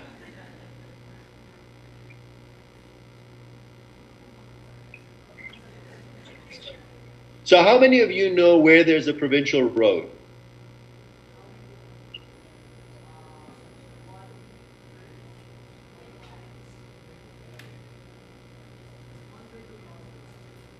Okay, so I would ask all of you, like when you're thinking about, for example, the leader I want, are roads important to you? And would it matter to know who is responsible for which road? So in principle, the governor or the mayor is supposed to be responsible for the provincial roads as opposed to the mayor who's responsible for the city road. So that's another, I think, important thing as you think about politics and the voting. Who's actually responsible for getting you those roads and keeping them maintained? So anyway, with that, I just wanted to leave you and really encourage you to ask yourselves those questions, because before you can start saying, where are the roads that should be built, I'd encourage all of us, and certainly you're there, you're on the ground, you can observe it, to ask yourself, what about the projects that are already being built? Because it's hard to sort of say, where should we build more roads or new roads if you don't even know what projects are already ongoing and have already been committed, right? Okay, good. I wish I was there to see people's reaction, but so I'll ask you that challenge, and I'll turn it back to Gemma and Rappler and others. But what we're really trying to do over the next few weeks is really set up a bit of a competition that allows all of you to go out there, find out where are the roads, and you start using social media techniques and other gadgets and devices to actually provide feedback, to find those roads. I want you to become more aware of what your environment are, and hopefully the next time we meet at this kind of forum, all of you will actually be able to know, where is there a provincial road in my neighborhood? Where is there a municipal road in my neighborhood? And where are the 2 or 3 projects that are ongoing in my area? And who actually made sure those projects happened? And then I think that opens up the discussion for saying, where do the new roads, where do better roads need to get built, or what are actually your priorities in terms of transport investment? Because it's really only if you yourselves, this generation, get involved in the type of infrastructure prioritization and maintenance that the Philippines will also not only kind of have the roads it deserves, but also that all other communities, be they farmers or the poor or others, get the kinds of roads that will make their lives better. So I'm really looking forward to working with Rappler and with all of you over the coming weeks. They will lay out what it is. And I think above all, I really want to see the kinds of pictures and the kinds of images, just what Gemma was showing you from the road travel they take. But I want to see your road trips. I want to see what are the roads that matter to you, what are the roads and the connections and the roadsides that you're proud of in your neighborhoods when you travel to school and you travel to the weekend places. But I also want to see the kind of areas where you feel a lot more could be done. And above all, we'd like to see you really map those images. And internet technology is incredibly powerful in ways in which a few years ago you couldn't do. But now you can see everything on a map. Every picture you take on Facebook is effectively geotagged, which means it's an image on a location. So look forward to working. I don't know if there's any questions, but have those images coming and let me know what you think are the roads or the road gaps that really, really matter to you. Thank you.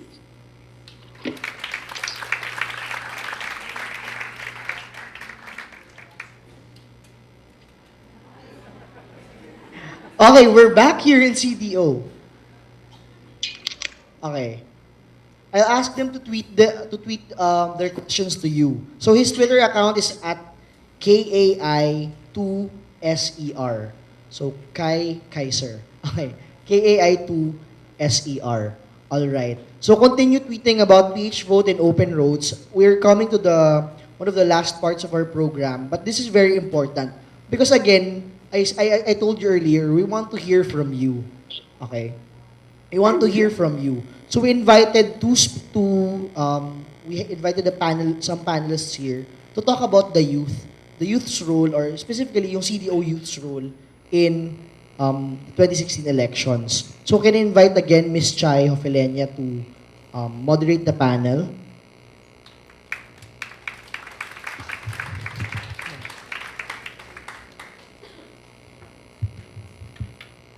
Okay, so for our first panelist, he's the president of Siraj Muslim Religious Organization in Xavier University at Ateneo de Cagayan, Mr. Nor Jamal Batungan.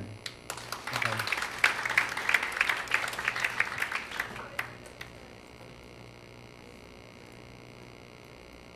And from Xavier University Law School, we have Ernesto Neri. Is he here? Yes. All right. And if you have also questions for Ms. Gemma, we're also including Ms. Gemma Mendoza in this panel. So sa kanya niyo ba yung questions? All right. Take it away, Ma'am Chai.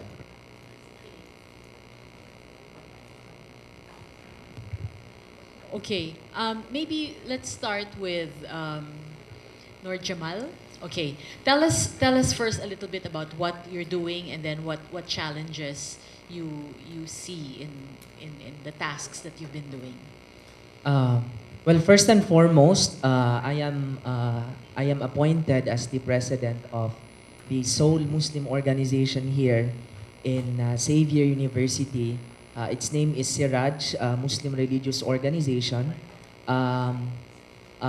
Although it is a religious organization, it is also widely involved in some activities here in Cagayan de Oro, and it even extends to Lanao del Sur.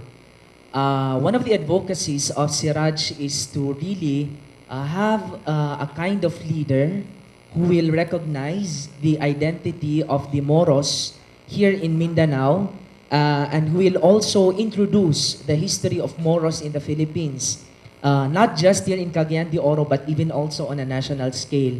As for the hindrances that we experience, up until now, on a personal note, I still find it very hard to really grasp how do I make others understand that the Moro people is also part of the Filipinos, and not all Moros have this mentality of wanting to secede from the country, and that we also share the same passions, the same ideals that other Filipinos have. That's one of the biggest hindrances and obstacles that we are facing right now. Quick follow-up. Do you see from among the possible candidates someone who you would be supporting because of your own sentiment? That this candidate will be able to help you in your advocacy? In so far as my observation is concerned, I have to be very frank. Among all of them, I appreciate Duterte because he's also a Mindanaoan. And I believe that because his mother's side being a Roa, and as we all know here in Cagayan de Oro, Roa is a prominent family here.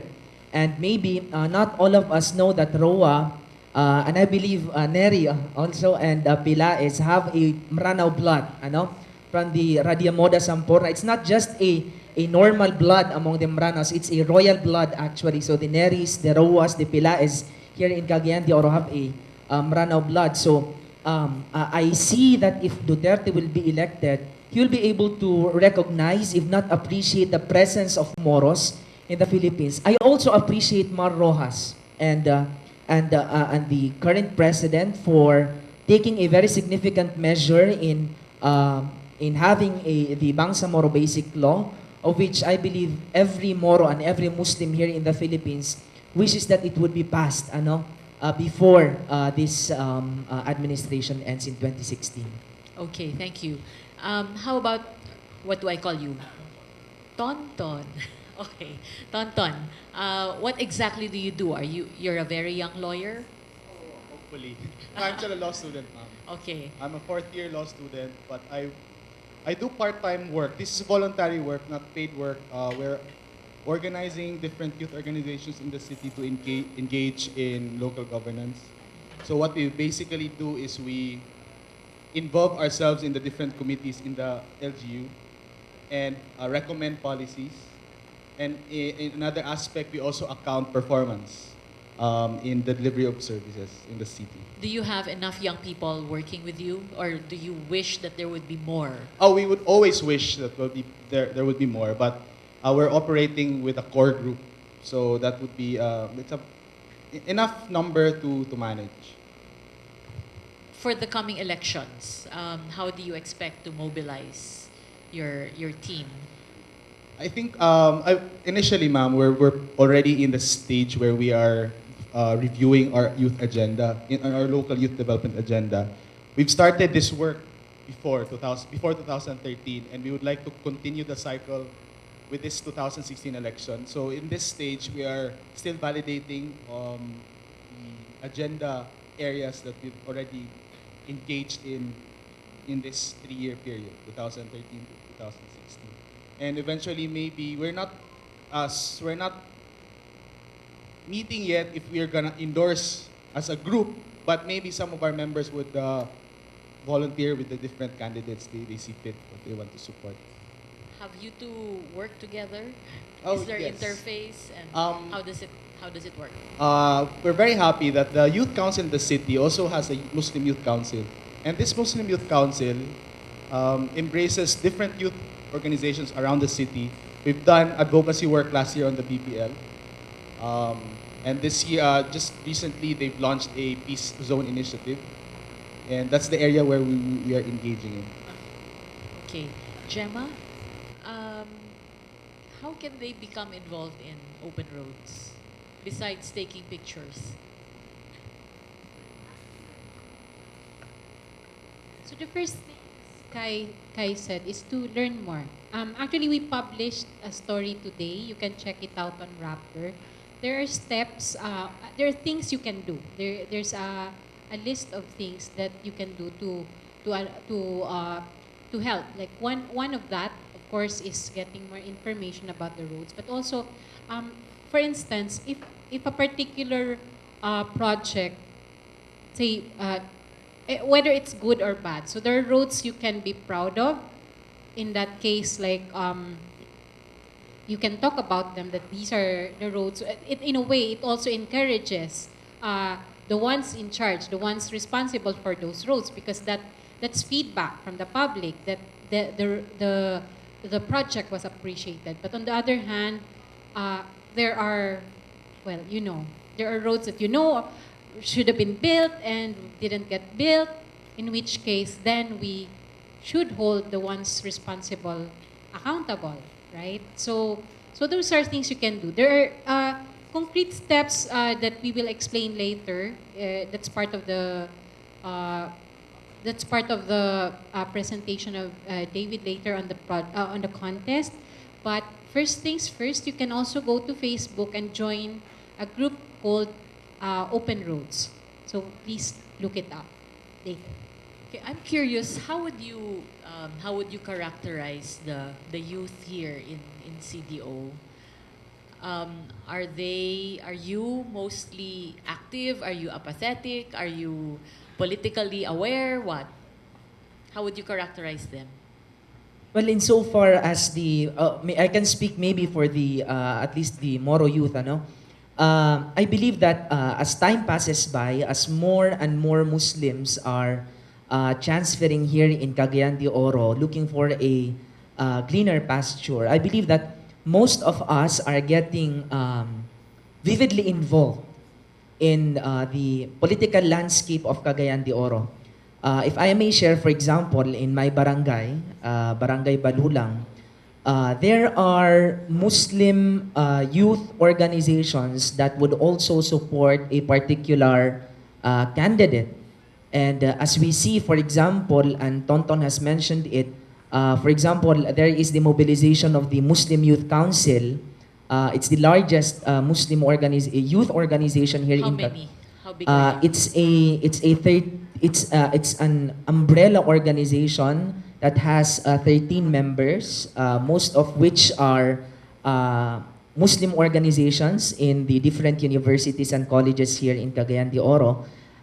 They actually partake in the activities here in Cagayan de Oro that is related also to politics and to the policies that that is being implemented by the government. So as I see, dumarami na ngayon yung mga Moro at saka mga Muslim na kabataan sa Cagayan de Oro na mas nagkakaroon ng pakialam sa anong nangyayari sa Cagayan de Oro because we are already becoming a major part of the fabric here in Cagayan de Oro. Yes. Okay, how about you, Tonton? If I'm not mistaken, under the 2010 census, 29% of the population in the city are young people.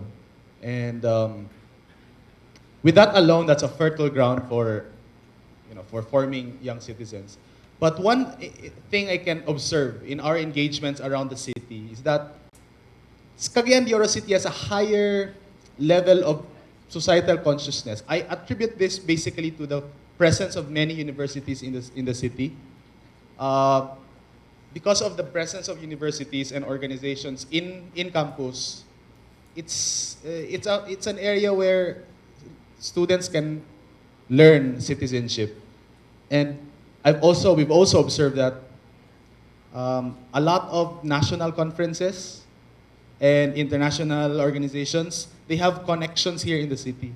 So, and we're just amazed sometimes that we know people who know these people who organize events here. So that's one indicator that somehow the youth have the opportunities to gain knowledge. But in terms of how like the reach, that's still something we cannot measure.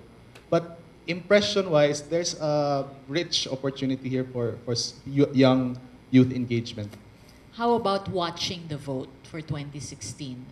What are your plans, and do you already have ideas how you will tap the youth here? So far, we have not reached yet that level, like how to guard the Not vote. yet? It's yet the agenda How building part. come? The agenda building part, ma'am. But I think there are already youth organizations here that are already, I've seen some that are already going to the communities, like KKP, they're going to the communities educating young people how to vote. And I think part of their strategy is the guarding of the vote. In our part, those who are in the governance process, we are focused more on the agenda building. I see. But we're still partner. We have projects together with different organizations. Okay, if there are any questions from the audience, please feel free, or if you want to share your comments or your opinion, just raise your hand. Gemma, should roads be an election issue? I think it should be because a lot, as you have seen, like who is responsible for the roads, diba? Like it's not just national government; it's your mayor, it's your governor, it's your congressman, diba? Like who makes decisions for you, right? There might actually be roads that are more important to you because more people go through those roads, or those roads will benefit more people. But are you being asked? And who is the leader that actually asks or consults? So should you vote for those leaders or vote for those who don't ask and don't consult? Or should you vote for leaders who are transparent about the projects, who actually divulge how much was spent on this road project? Right? Good questions to ask. I want to share an experience about roads in relation to social media. We have this experience before in J.R. Borja Bridge. You know, bridge. There was this in the sidewalk sa bridge. There was this cement. Cement na. It was cemented. There was the weird structure like a sun, a ray of a sun. It's like a symbol or something. Yeah. It's a sun something, ray of a sun, placed in the pedestrian lane. So it literally blocked the pedestrian flow. So people have to go down the road and go back to the. You get the picture. What we And what it's still there? what we did. This is the interesting part. What we did was we took a picture of the thing. We uploaded it online. We sent a letter to DPWH, and a week after it was removed. That's very fast. So, because I heard a day after some other older folks were also complaining, and it was brought to the attention of the in charge of the city RTA or something. But we were just amazed that it was removed very fast, and it created some buzz online. So that's one concrete way you can use your Facebook time. You can also air your observations and then maybe tag some government officials if you're friends with them. Yes. Actually, I remember years ago there was an NGO in Abra. They were monitoring roads, no, and then parang the engineers will tell you that the roads have to be of a certain thickness. So kung masyado siyang manipis, which it means nagtipid sa semento. And chances are, if matipid yung semento, it would be substandard, and the roads would not last. So I guess that's a good starting point, no? Not just the things that stick out, but while the roads are being constructed, you take note.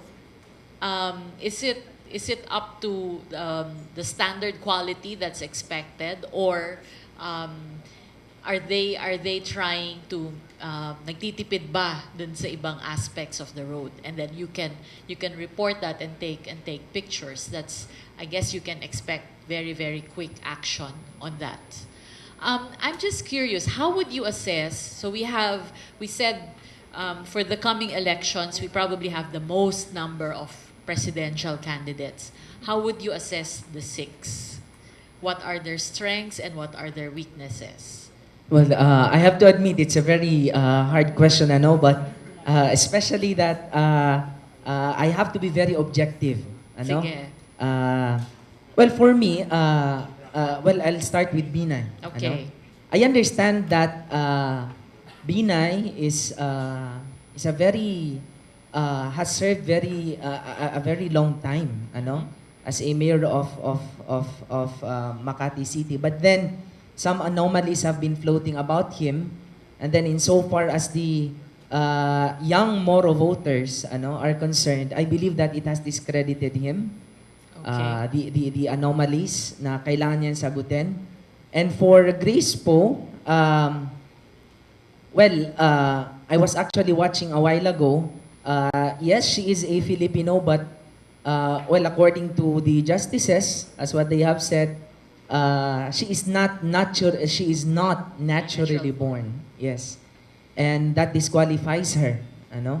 And then as for Marrojas has a really good track record. Ano? But then, even though we are Mindanaoans, as we can see, his failure to address the MRT issues and the traffic in Metro Manila has also discredited him quite a bit. Ano?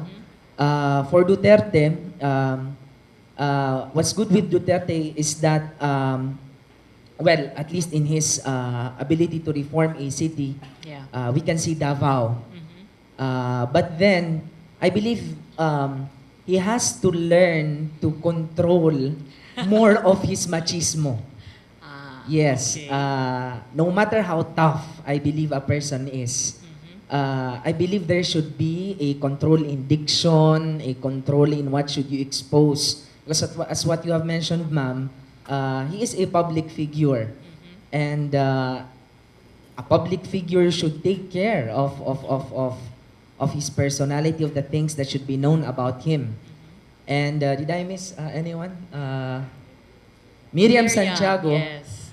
is a very brilliant senator, but then because of her illness, I can equate her with, well, I hope that God blesses her with a long life, but then I'm afraid that it might turn out to be, how do you call this one? The Rocco? Raul Rocco. Raul Rocco. He's also a very good secretary.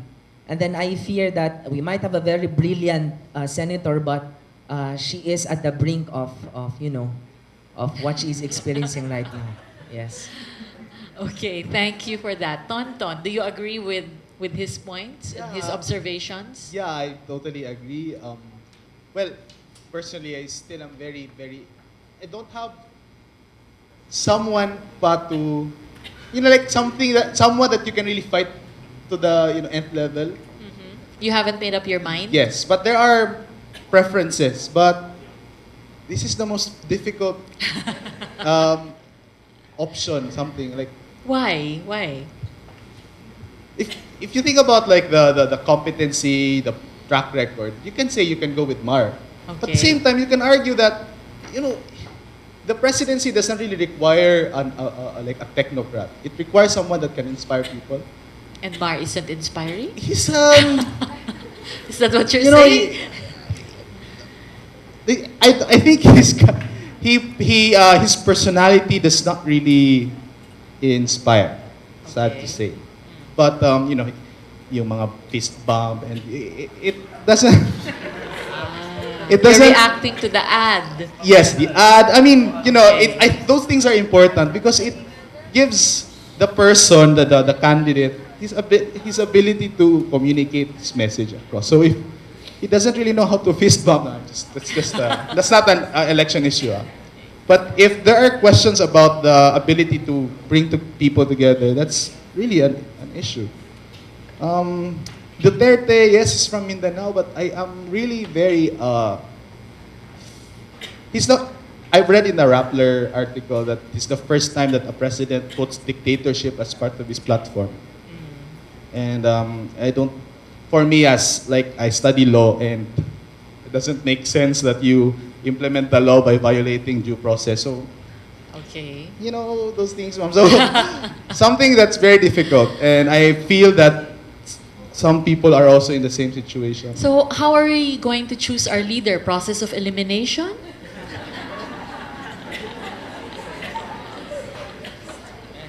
Yes. Actually, because I'm afraid, kasi kanina I have said that of the 6 candidates, I am a little bit inclined to Duterte. I think I have to explain that, Well, me coming from Lanao del Sur, and anybody who knows Lanao del Sur is really would really understand kung saan nanggagaling ang ganung feeling ba.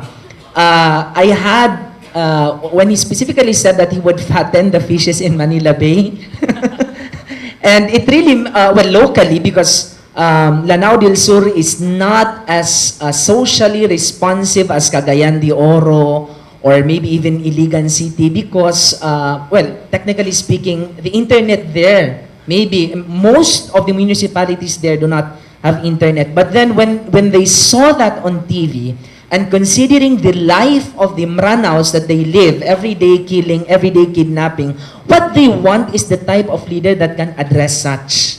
I think dun nang gagaling yung hugot ng isang Maranao, that I would like to see a Marawi City and a Lanao del Sur that is peaceful and orderly. I want to enjoy the same order and the same peace that I experience here in Cagayan de Oro.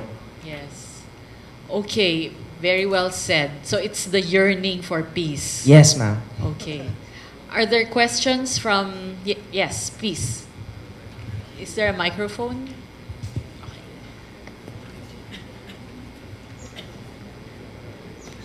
Good afternoon. I'm Maria Rivera from DevCom Department. Xavier. just would like to make a comment because pinapakinggan ko lang yung inputs ninyo and what the youths are saying. Actually, if I may say, roads or no roads, election or no election, Ateneo, Lasal, UP, whatever it is, there's a certain kind of complacency among our youths, or if I may say, insolence in a certain way. I don't want to hurt the youths who are here and for the words that I'm saying. I'm challenging you because you live in a world where there is no urgency and there is no pressure for such that we who have been into the 70s, and I'm saying my age, who have been into conflict, who have been into repression, who have been into oppression and a lack of democracy. You live in a world where there is so much democracy, so much so that even on Facebook, you can Facebook all your life and you can just selfie all and groupie all your life, and that's what you're doing all this time. And that's why what I'm saying is that yun yung sinasabi ng ating Muslim student, no? Kulang ng hugot. Saan ba dapat manggaling ang hugot natin? Para umaksyon tayo sa mga sinasabi nila kanina na sinong bobotohin ninyo? Ano yung dapat ninyong bantayan na roads? Kailan ba kayo magko-complain? Kailan natin sasabihin ang lahat ng kailangan nating sabihin? Hindi lumalabas yung hugot na yun eh. I tell you, I've taught 30 years in students' generation, and I've seen the students, nakikipag-away ako sa mga estudyante for the lack of energies to go into rallies. I'm not saying you go into rallies. No, of course we don't go into rallies anymore right now. But we go into social media rallies. We go into crowdsourcing. We go into the internet. Why are we not doing that to put our voice on? Why are we just doing the selfies and the groupies and everything else in between? Because you don't have the hugot there. Where is the hugot that you're supposed to have? No? Gusto niyo bang magkaroon ng repression that we had? Gusto niyo bang magkaroon ng oppression and dictatorial whatever activities that might happen to our country? That's something that I'd like to pose, especially to Ateneo students. Okay? I'm not saying I'm hugot, I'm part UP, part Ateneo. I'm not also saying I'm the activist UP, but I'm also saying that Ateneo is an activism portal, or hub. And this is where, in Mindanao, Xavier should start it, and all the other schools should also be together in this. Because ang gusto ko lang sabihin sa comment is that Chai and Miss Mendoza, Gemma, kasi parang dito sa Mindanao, one is that masyado kaming malayo sa Imperial Manila and Imperial Cebu, if I may say the word. So medyo kulang kami sa parang hindi naman atensyon, pero parang nawawala kami sa mainstream. Even in the portrayal of media, we've been telling this to ABS-CBN, pinuportray yung mga Bisaya as maids, and pinuportray yung mga Muslims as killers, and all that, nothing in between. Stereotypes. So, yes, stereotypes. So, it keeps on being repeated in the media. The agenda-setting function is there, nagkakaroon na ng gatekeeping and all those things. So, parang masyado nang bumabalik sa minds. And ABS-CBN is a monolithic station. No? So maraming nai-influence with that. What I'm trying to say is that sana yung Mindanao magkaroon din ng, and I'm very glad, I'd like to say my thanks for Rappler coming over and all the others who will be here for giving that attention to have Mindanao also be on the mainstream of the news and put together all the issues. So that, kagaya nga sabi niya kanina, no? Pag makita mo kung anong ginagawa sa island mo, makita mo kung anong ginagawa sa'yo, in pictures, and in all the other issues, then doon ka kukuha ng hugot kasi kapitbahay mo na yan tinamaan eh. Kagaya na nangyari sa Sendong, doon tayo kumuha ng hugot, di ba? For the information of all, Xavier was the one who put on Facebook account with some of our students here and all our faculty and staff to put in the Sendong Facebook website where the donations were monitored and all the activities that's happening in the Sendong flooding was also portrayed. So, yung ganon, kailangan natin siguro yung ganon. I don't know what it takes para magising o para magkaroon ng hugot, but I'm just putting in this challenge to the Ateneo team and all the others. So, maraming salamat. Yeah. Okay. Follow up. In response to Ma'am Rivera's comment, maybe the challenge is we have already seen the reality as youth, but I'm not being defensive. But I think based on my observation and having the perspective of this generation, I think that what we lack here is not the hugot, But what we lack is the platform on where to express our energies as the young generation of this society. So I think that's it. That is, we have the hugot. That's why we use Facebook in ranting. We use Facebook or Twitter to rant or to reklamo. But it is because we don't know where to take action on these issues that we know. It's not because we don't have hugot, but it is because we don't have the platform on where to express the hugot. I think that's the in response to Ma'am Rivera's comment. Okay, thank you. Gentleman in the back with glasses.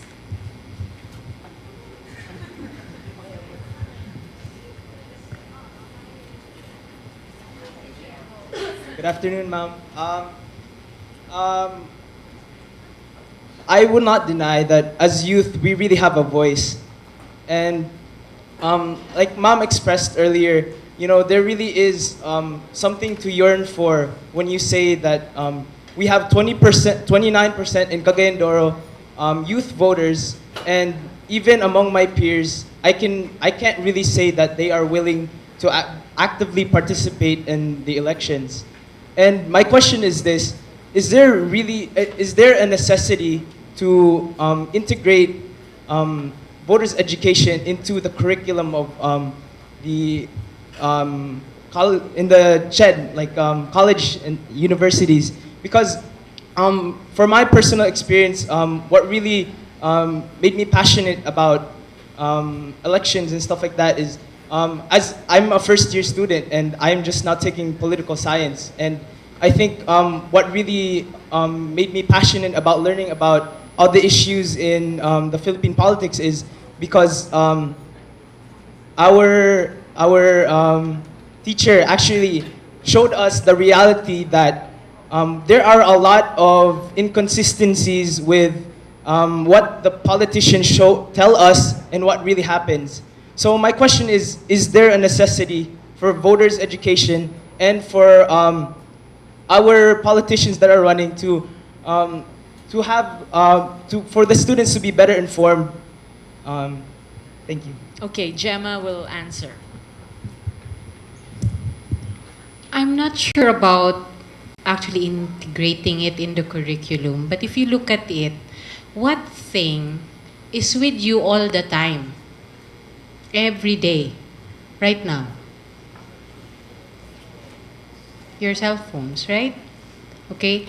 And do you know that 6 hours of your day, well actually, nasa 4 hours pala, are spent online. Oh, yung typical Filipino online daw, 4 hours are spent on social media. So if you think of that and use that as a way to educate, so what we try to do at Rappler is look at all those information that Chai talked about, diba? And then we try to share that on social. And with every bit of information that's going out there, if you share it out there, diba, isn't that more powerful than including it in a curriculum that people probably will forget? Or who knows, diba? Like who remembers who, diba?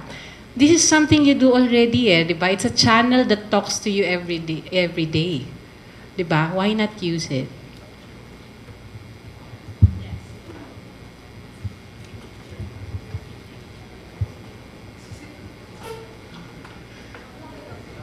Hello, good afternoon, esteemed panel. So, as a follow-up to Mom's question, I think what she was getting at was that the youth has this potential to be politically conscious. And as Kuyaton said, the potential is there. And yet it is not being used. So the question here is also then, instead of asking the youth, why don't you do this? Why don't you, for example, blog about political kind of matters, movements, etc.? Because there are so many of the youth that unfortunately don't know a lot about the BBL, and there's so many of the youth that don't know a lot about straw here in our own city. And while it is very, very good for them to take pictures of roads and perhaps connect it to political kind of officials, I'm not entirely sure a majority of the youth would do that. Simply because there's this, I don't know, maybe there's this kind of not as much of an appeal in it, maybe, or maybe it's just not appealing to them in terms of their values, or I guess our values. So I suppose my question would be, how do you invest political consciousness in a youth that unfortunately has not been through struggles? How do you manufacture something that is intimately born in struggle and conflict? And if anything, and I will speak with the permission of my editor-in-chief from the Crusader publication, because we have been trying to showcase movements. We've been trying to showcase very important political movements here in school, and yet we can see that students are not interested in it. For example, an ex-U Lady Guard recently died, and yes, that was very tragic, and it was a very emotional event, and people shared it, 150,000 shares. But then when we post about, for example, the DevComs for Mia Rayon, and our news regarding that, it's very small in comparison. And we have been trying to branch out. This is what interests the youth. Let's put a new angle to it. And yet it still is lackluster in its performance. So how do you resonate with the youth? How do you make politics important to them so they can start to continue, so they can move towards the future? So, sorry, I'm so sorry. That's one thing that there's, I don't know, yeah, it's a very tall order. We've been talking about it before. It's something that you have to include psychology, pop culture, so many factors to consider.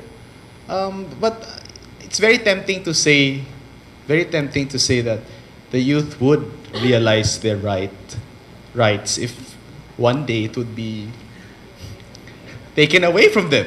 But I'm not saying that you have to go through the same experience. But I would like to also go to what the earlier my comment said about the school could become a platform.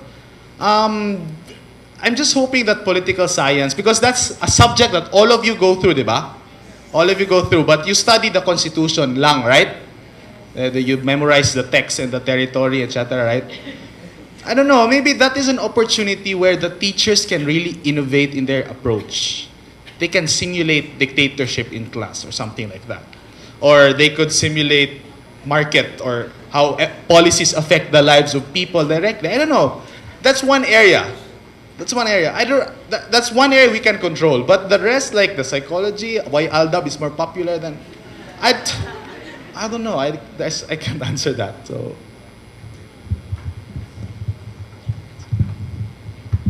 Okay, so actually, that question is one thing that always makes, in my case, it's always a mystery. It always wakes me up, you know. I do not know if this is correct, but then for me, in order for us to realize how important politics in our lives is, we have to take less of the trash that we take. By saying trash, I mean nonsense music, nonsense things that do not really give much benefit to our daily living. And it should start in the home. I mean, how can we be politically conscious if our parents mismo sa bahay do not know what's happening? And as what Tonton said, it's always a mystery, and there is always the presence of 1,000 nuances in order to arrive at a very concrete answer to such.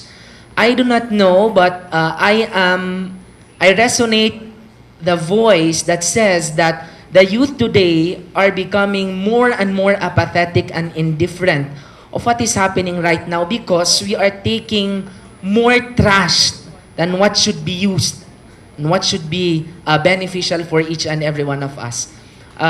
So again, at the end of the day, I would say it's a mystery. I cannot give a very concrete answer to such, but then that's how I look into it.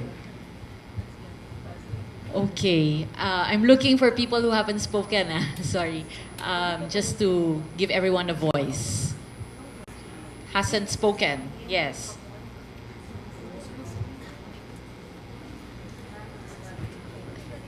Hello, good afternoon. I am Luis Sabal from the Department of Economics of Xavier University. Talking about hugot, no, I think hugot is something that we have to discover, no. It's not something that upon waking up every morning, then we already have the hugot. So it's something that we have to discover. There's no finite model that would tell us how do we find hugot, the hugot thing, as what Mamayad is trying to tell us. But I think I would like to emphasize the importance of the social media and also the academe, no. As on my part, we might be thinking, how important are roads? Why Rappler is talking about roads? In my class, in my Icon 20, if you are my students in my Icon 20, I told my class the importance of constructing roads as part of government spending. Of course, government has to spend. That's a policy that's necessary especially in bolstering our economy. Because if the government would spend more money on building roads, it would make the production efficient, etc. Those things, no, those economic things.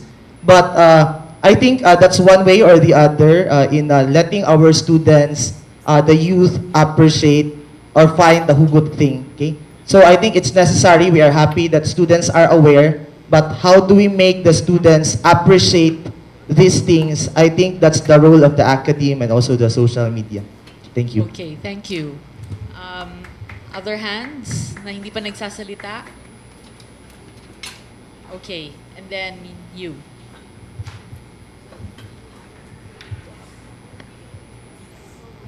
So my question would be like this. In our country, the Philippines is mostly Catholic Filipinos. So the question is, can morality be a factor in choosing the rightful leader for our country? Since right now there is a common debate, especially on the candidate Duterte, on his morality, and even the CBCP head already talked about it. So can that be a factor in choosing the leader of the Philippines? Does anyone want to answer that?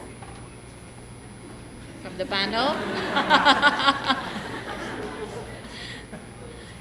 Is morality or should morality be a factor in choosing a candidate? I guess it should be. It should be. Not I guess. It should be. Because, sorry, I'm hanging, but it should be because you're responsible for 100 million Filipinos, and if your moral compass is something that broken, you will lead 100 million Filipinos to their abyss or something to that effect. So it's very important. Not necessarily like you have to compare his ethics. You have to make your judgment based on what his beliefs are. Like, what I'm saying is, don't judge him based on a Catholic criteria or a evangelical or a Muslim, not a religious criteria, but you base him on the universal values that are common to all. I would like to resonate yung what Tonton has said. Well, a leader is not only the character of a leader is not only exclusive to how he leads, but also what icon does he make and what influences he has to make. And all the more that, for example, in the case of Duterte, he's running for a national position. And when a person is not, when the level of morality of a candidate or a leader does not reach what should be reached, and hindi niya naaabot yung dapat na abutin insofar as morality is concerned, then it might create a number or a wave of Filipinos na maaaring sabihin, no, it's okay to cuss, it's okay to swear, because the president does it. And yeah, there are people like that, na ganun yung line of thinking nila. And well, at least for Duterte, is always open to to learn and to ma-rectify ang kanyang mistakes. And I believe it should also apply to others as well. Ano? It is and it should be a part of the standards and the criterion upon choosing a national leader or even the local ones, I believe. Thank you. I think we have time for just one last comment or question. This is actually a very interesting discussion. Sorry kasi kanina nag-talk na ako, pero meron akong something na pwede sabihin sa inyo. Currently, yes, I have seen Ateneo students and even outside Xavier University who's really inspired of the political, what is happening politically in our city or in the local city, even in the Philippines as a whole. And yes, they are inspired, pero in Xavier or in Ateneo schools, we have taught to have this kind of maybe a value of contemplative with actions or praxis, in which we have been reflecting upon what is happening, yet the lack is, have we ever acted upon it? So it's right now it's hard for us kay maybe I'm not biased, pero I am a part of Kristuhanong Katiliwan sa Pagpakabana, KKPN organization.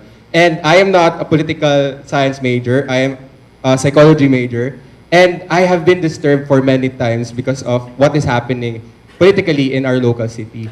And right now, we have this we have this network, which is Lihok 2016, in which we conduct voters educations and political educations. We have been secretariats of candidates forums, and we have this what we call Bantay Pangako, in which we see the platforms of every candidate and then see for 3 years if we monitor if this pangako has been really achieved in that matter. And we also have voters education, and we also have electoral monitoring and etc. So for me, maybe this is a venue for us. We have been advertising for Lihok 2016 volunteers. It's basically for elections, for clean and honest election this 2016.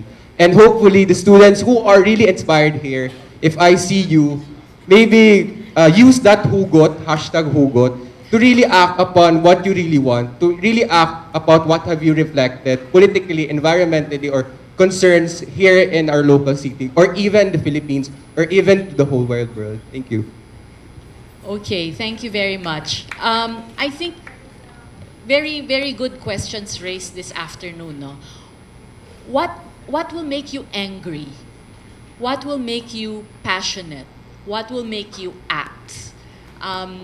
Siguro it's not just the challenge for the teachers or the student leaders, but for each and everyone. Kasi kung wala kang damdamin, hindi ka nai-inspire, hindi ka nagagalit, hindi ka kumikilos, maybe there's something wrong. Maybe you don't know enough about the issue. So there's also that beginning level. You have to get the right information. Maybe if you're not getting sufficient information, you're not informed enough, maybe that's the explanation why you don't care enough. So the teachers, the leaders here, you also probably need a platform. Somebody said a while ago, bakit limited lang yung naaabot? Baka kailangan lang ng kailangan may connection may emotion kasi kung walang damdamin, hindi naaantig yung puso, walang gagalaw. And you also need a platform to reach out to everyone. And I think that's why Rappler is also here. Rappler is offering you the platform so that if you have very, very local issues that you want to spread, use our platform. Because Rappler, we were just 4 years old, turning 4 by January. Nagsimula kami, 12 lang kami. And we're now over 90 people. And you can imagine, and all of us are on social media. So if you bring your issues to us, all that 99 plus people spreads it, everyone spreads it, the reach is double, triple, quadruple your reach. And we cannot know all the local, micro, hyper-local issues because we don't have a presence in CDO every day. Pero kayo yung nandito. So, our invitation to you is identify the issues that matter to you and then share them with us, use us as your platform. Because we need to choose our leaders in 2016. And we have to have very, very good choices. Hindi yung process of elimination. That is so sad, di ba? Kung process of elimination ang gagawin natin. So let's choose, let's have informed choices by knowing what the issues are. So the invitation is there. Share what you know, share your issues with Rappler. Okay, thank you very much. And thank you to our panelists. Thank you, Ma'am Chai, Tonton, yes, Jan, and Miss Gemma. Okay, so we're in the last part of our program. Are you excited? Gising pa ba kayo? Kasi I've been informed na we need to end by 5 p.m. or mawawalan tayo ng ilaw. Okay, so I have two challenges. Given that conversation, no, na very fruitful, I've been to many forums like this, and ito yung isa sa mga pinaka very fruitful na mga sentiments from the youth. It's very nice. Si Ma'am Chai, by the way, was a philo major in college, kaya may hugot yan. Okay, so I have two challenges for you. This is the platform we built, coming from that question. This is the platform we built for the youth, for the incoming elections. No, it's you can visit phvote.rappler.com. Magsa-sign up ka dyan, then there are different phases to the elections. So, pag sign up mo dyan, paki-scroll down. You can you can join the discussion on what issues matter to you. May mga nag-tweet kanina na yung 6 issues ng Rappler kulang. Parang saan yung about sa kagalingan ng leaders, ganyan. Or parang sa morality, ganon. So, pwede nyong i-voice out dyan. And we crowdsource everything na nakukuha namin dyan at in-mainstream namin. Are you ready to vote? So yung mga checklists, parang ano ba yung kailangan mong i-prepare? Diba?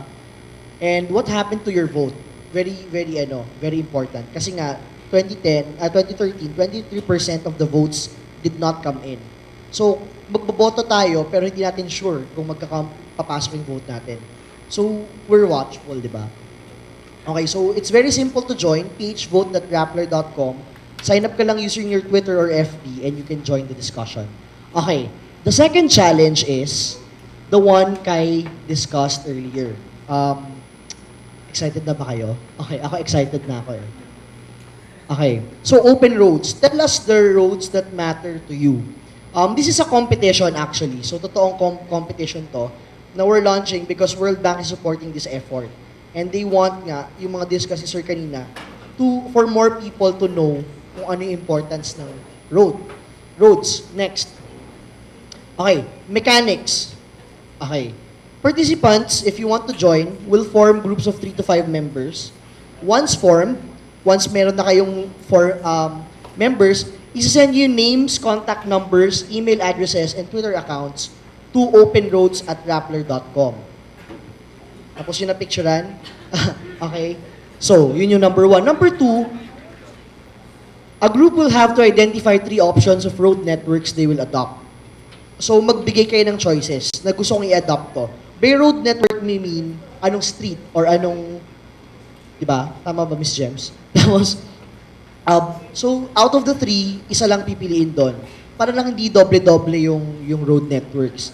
So, MovePH will approve of 1 road network before a group can start their project. And identifying road networks are at the first come, first serve basis. So, kung mauna na yung tao, mauna na yung road na yon, may dibs na yung isang group doon, sa kanila na yon. Okay, kasi mamaya lahat kayo ito lang yung road lang sa tapat ng university, di ba? Mahirap naman yon. Paano yung ibang roads? Okay, next. From December 14 to 28, groups will go around their adopted road networks, take photos, and tweet them with the exact geolocation. Sa Twitter yan. If you have the Twitter app, click location, punta kayo sa baba, geolocation. Pwede nyo kami tanungin later if you have questions. #OpenRoads. So, iti-tweet nyo yung pictures of existing road projects, rough roads along the networks. Yun yung priority.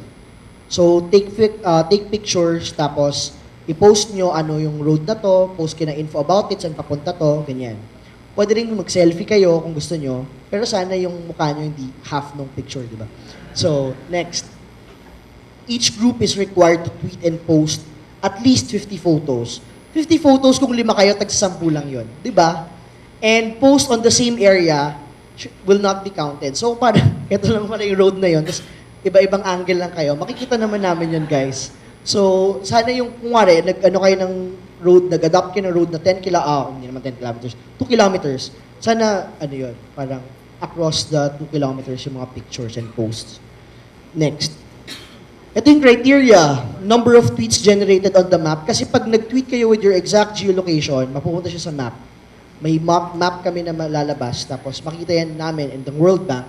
And quality and completeness of the information, hindi yung nag-tweet lang ng picture. Ano yung meron dun sa route na yun? Anong pangalan ng route na yun? Saan siya papunta and stuff. And tasks. Yung tasks, sumali kayo sa FB group, ipapakita ko mamaya. We have an FB group for this. Yung 2 weeks na yun, magbibigay kami ng mga tasks na parang, take pictures of this road. So kung sinong free or sinong mauna, points. And quality of photos. So, sana maganda yung picture, wag yung mga, blur, ganyan. Kasi parang walang point. Blur siya, tapos rough road pa. Anong nakita mo, di ba? Okay, ito yung prizes by December 29. So, groups of 3 to 5, first place, 20,000 pesos. We're not kidding, 20,000 pesos, second place 10,000 pesos, third place 7,000 pesos. And consolation prizes, 3 to 4 groups, 2,000 pesos. So may pang Noche Buena tayo or party, di ba? Tapos ang madali lang siya kasi para lang kayo nag-road trip. Pwede kayo mag-set ng isang or ng schedule per week na parang, mag-road trip tayo to this network. Picture natin roads. Okay? Do you have any questions about this? Parang tinatanong nyo siguro, bakit sila gumagastos about roads, di ba? Bakit i-picture mo na yung kalsada? Because roads are important and that's the point. Okay, that's our point. We want it to be, more people to be aware. Next. So you can join this group. Dito namin ipopost yung mga tasks and you can post pictures din there. #OpenRoads, adopt the road that matter to you. Ang haba. Yung next slide na lang. Ayan. Facebook.com/groups/OpenRoadsPH. Okay, do you have any questions? No questions? Are you ready? Yes. Go. Sabihin mo na lang.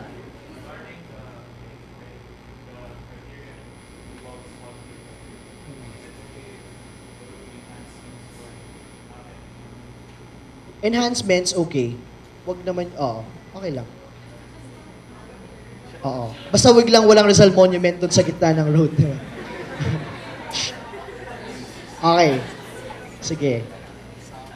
Any more questions? Biglang dumoble yung Rizal mo.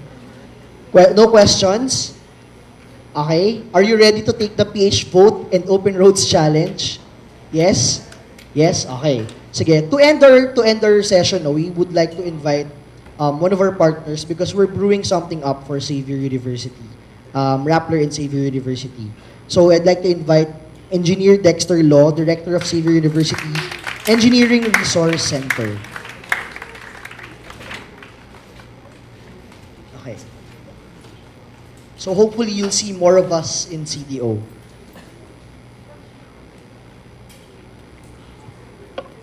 Mayong hapon. Where is the Hugot Queen? She's gone, no? Okay. Very quickly, I want this very quick because the brownout is coming, no? So, 3 things as usual. Number 1, first, we'd like to thank Rappler, no? Salamat kayo, no? Sa kinasing-kasing ng mga pasalamat sa inyo. Thank you also very much to the students and to the faculty members who joined us to the last minute, Thank you very much for bringing your class. Number 2, XU really welcomes these initiatives, this move, because this is really our mission on environment, on governance, peace, health, and food security as well. So we are very glad that you are involving us, especially the youth, because we want XU to remain as a platform or as a venue for dialogue so that we can agree, disagree, and we can really express our ideas. So thank you very much. Lastly, to move forward, so clearly we are now brewing a memorandum of agreement on AGOS. So the Extra Engineering Resource Center, together with the Disaster Risk Reduction Management Program of the university, will partner with AGOS so that you, and your younger counterparts in NSTP will be trained on how to access and how to validate the tweets and everything in AGOS. And our facilities here, we have our own weather station and we run our disaster risk and flood mappings so we can validate all this data at a very important time. Number two, we are also glad that on Saturday we will be talking with Grappler again on open roads because we also had an experience before with Bantay Lansangan where our students actually watch while the roads are being built, and clearly there was a change in the DPWH attitude when our students were watching if these are really being monitored. So we very much welcome the Open Roads project again. And finally, I think there is a citizenship journalism workshop going to be tomorrow. So, and again, we're very glad that you will get all involved. Thank you very much, and good afternoon. Okay. Before we end, tomorrow we're having a citizen journalism workshop. So that will be more focused on how to write stories, how to shoot videos, how to report online. We'll teach you how to do that, especially in time for the incoming elections. And we're brewing something up with the Development Communication Department. We're planning to build a citizen journalism hub here in Xavier University. So, if you want to intern for Rappler next summer, you don't have to go to Imperial Manila. So you can cover your stories and your elections here in CDO. So that's it. Thank you for joining us in #PageVote Challenge. CDO is the leader I want. See you all online, and some of you see you tomorrow. Thank you.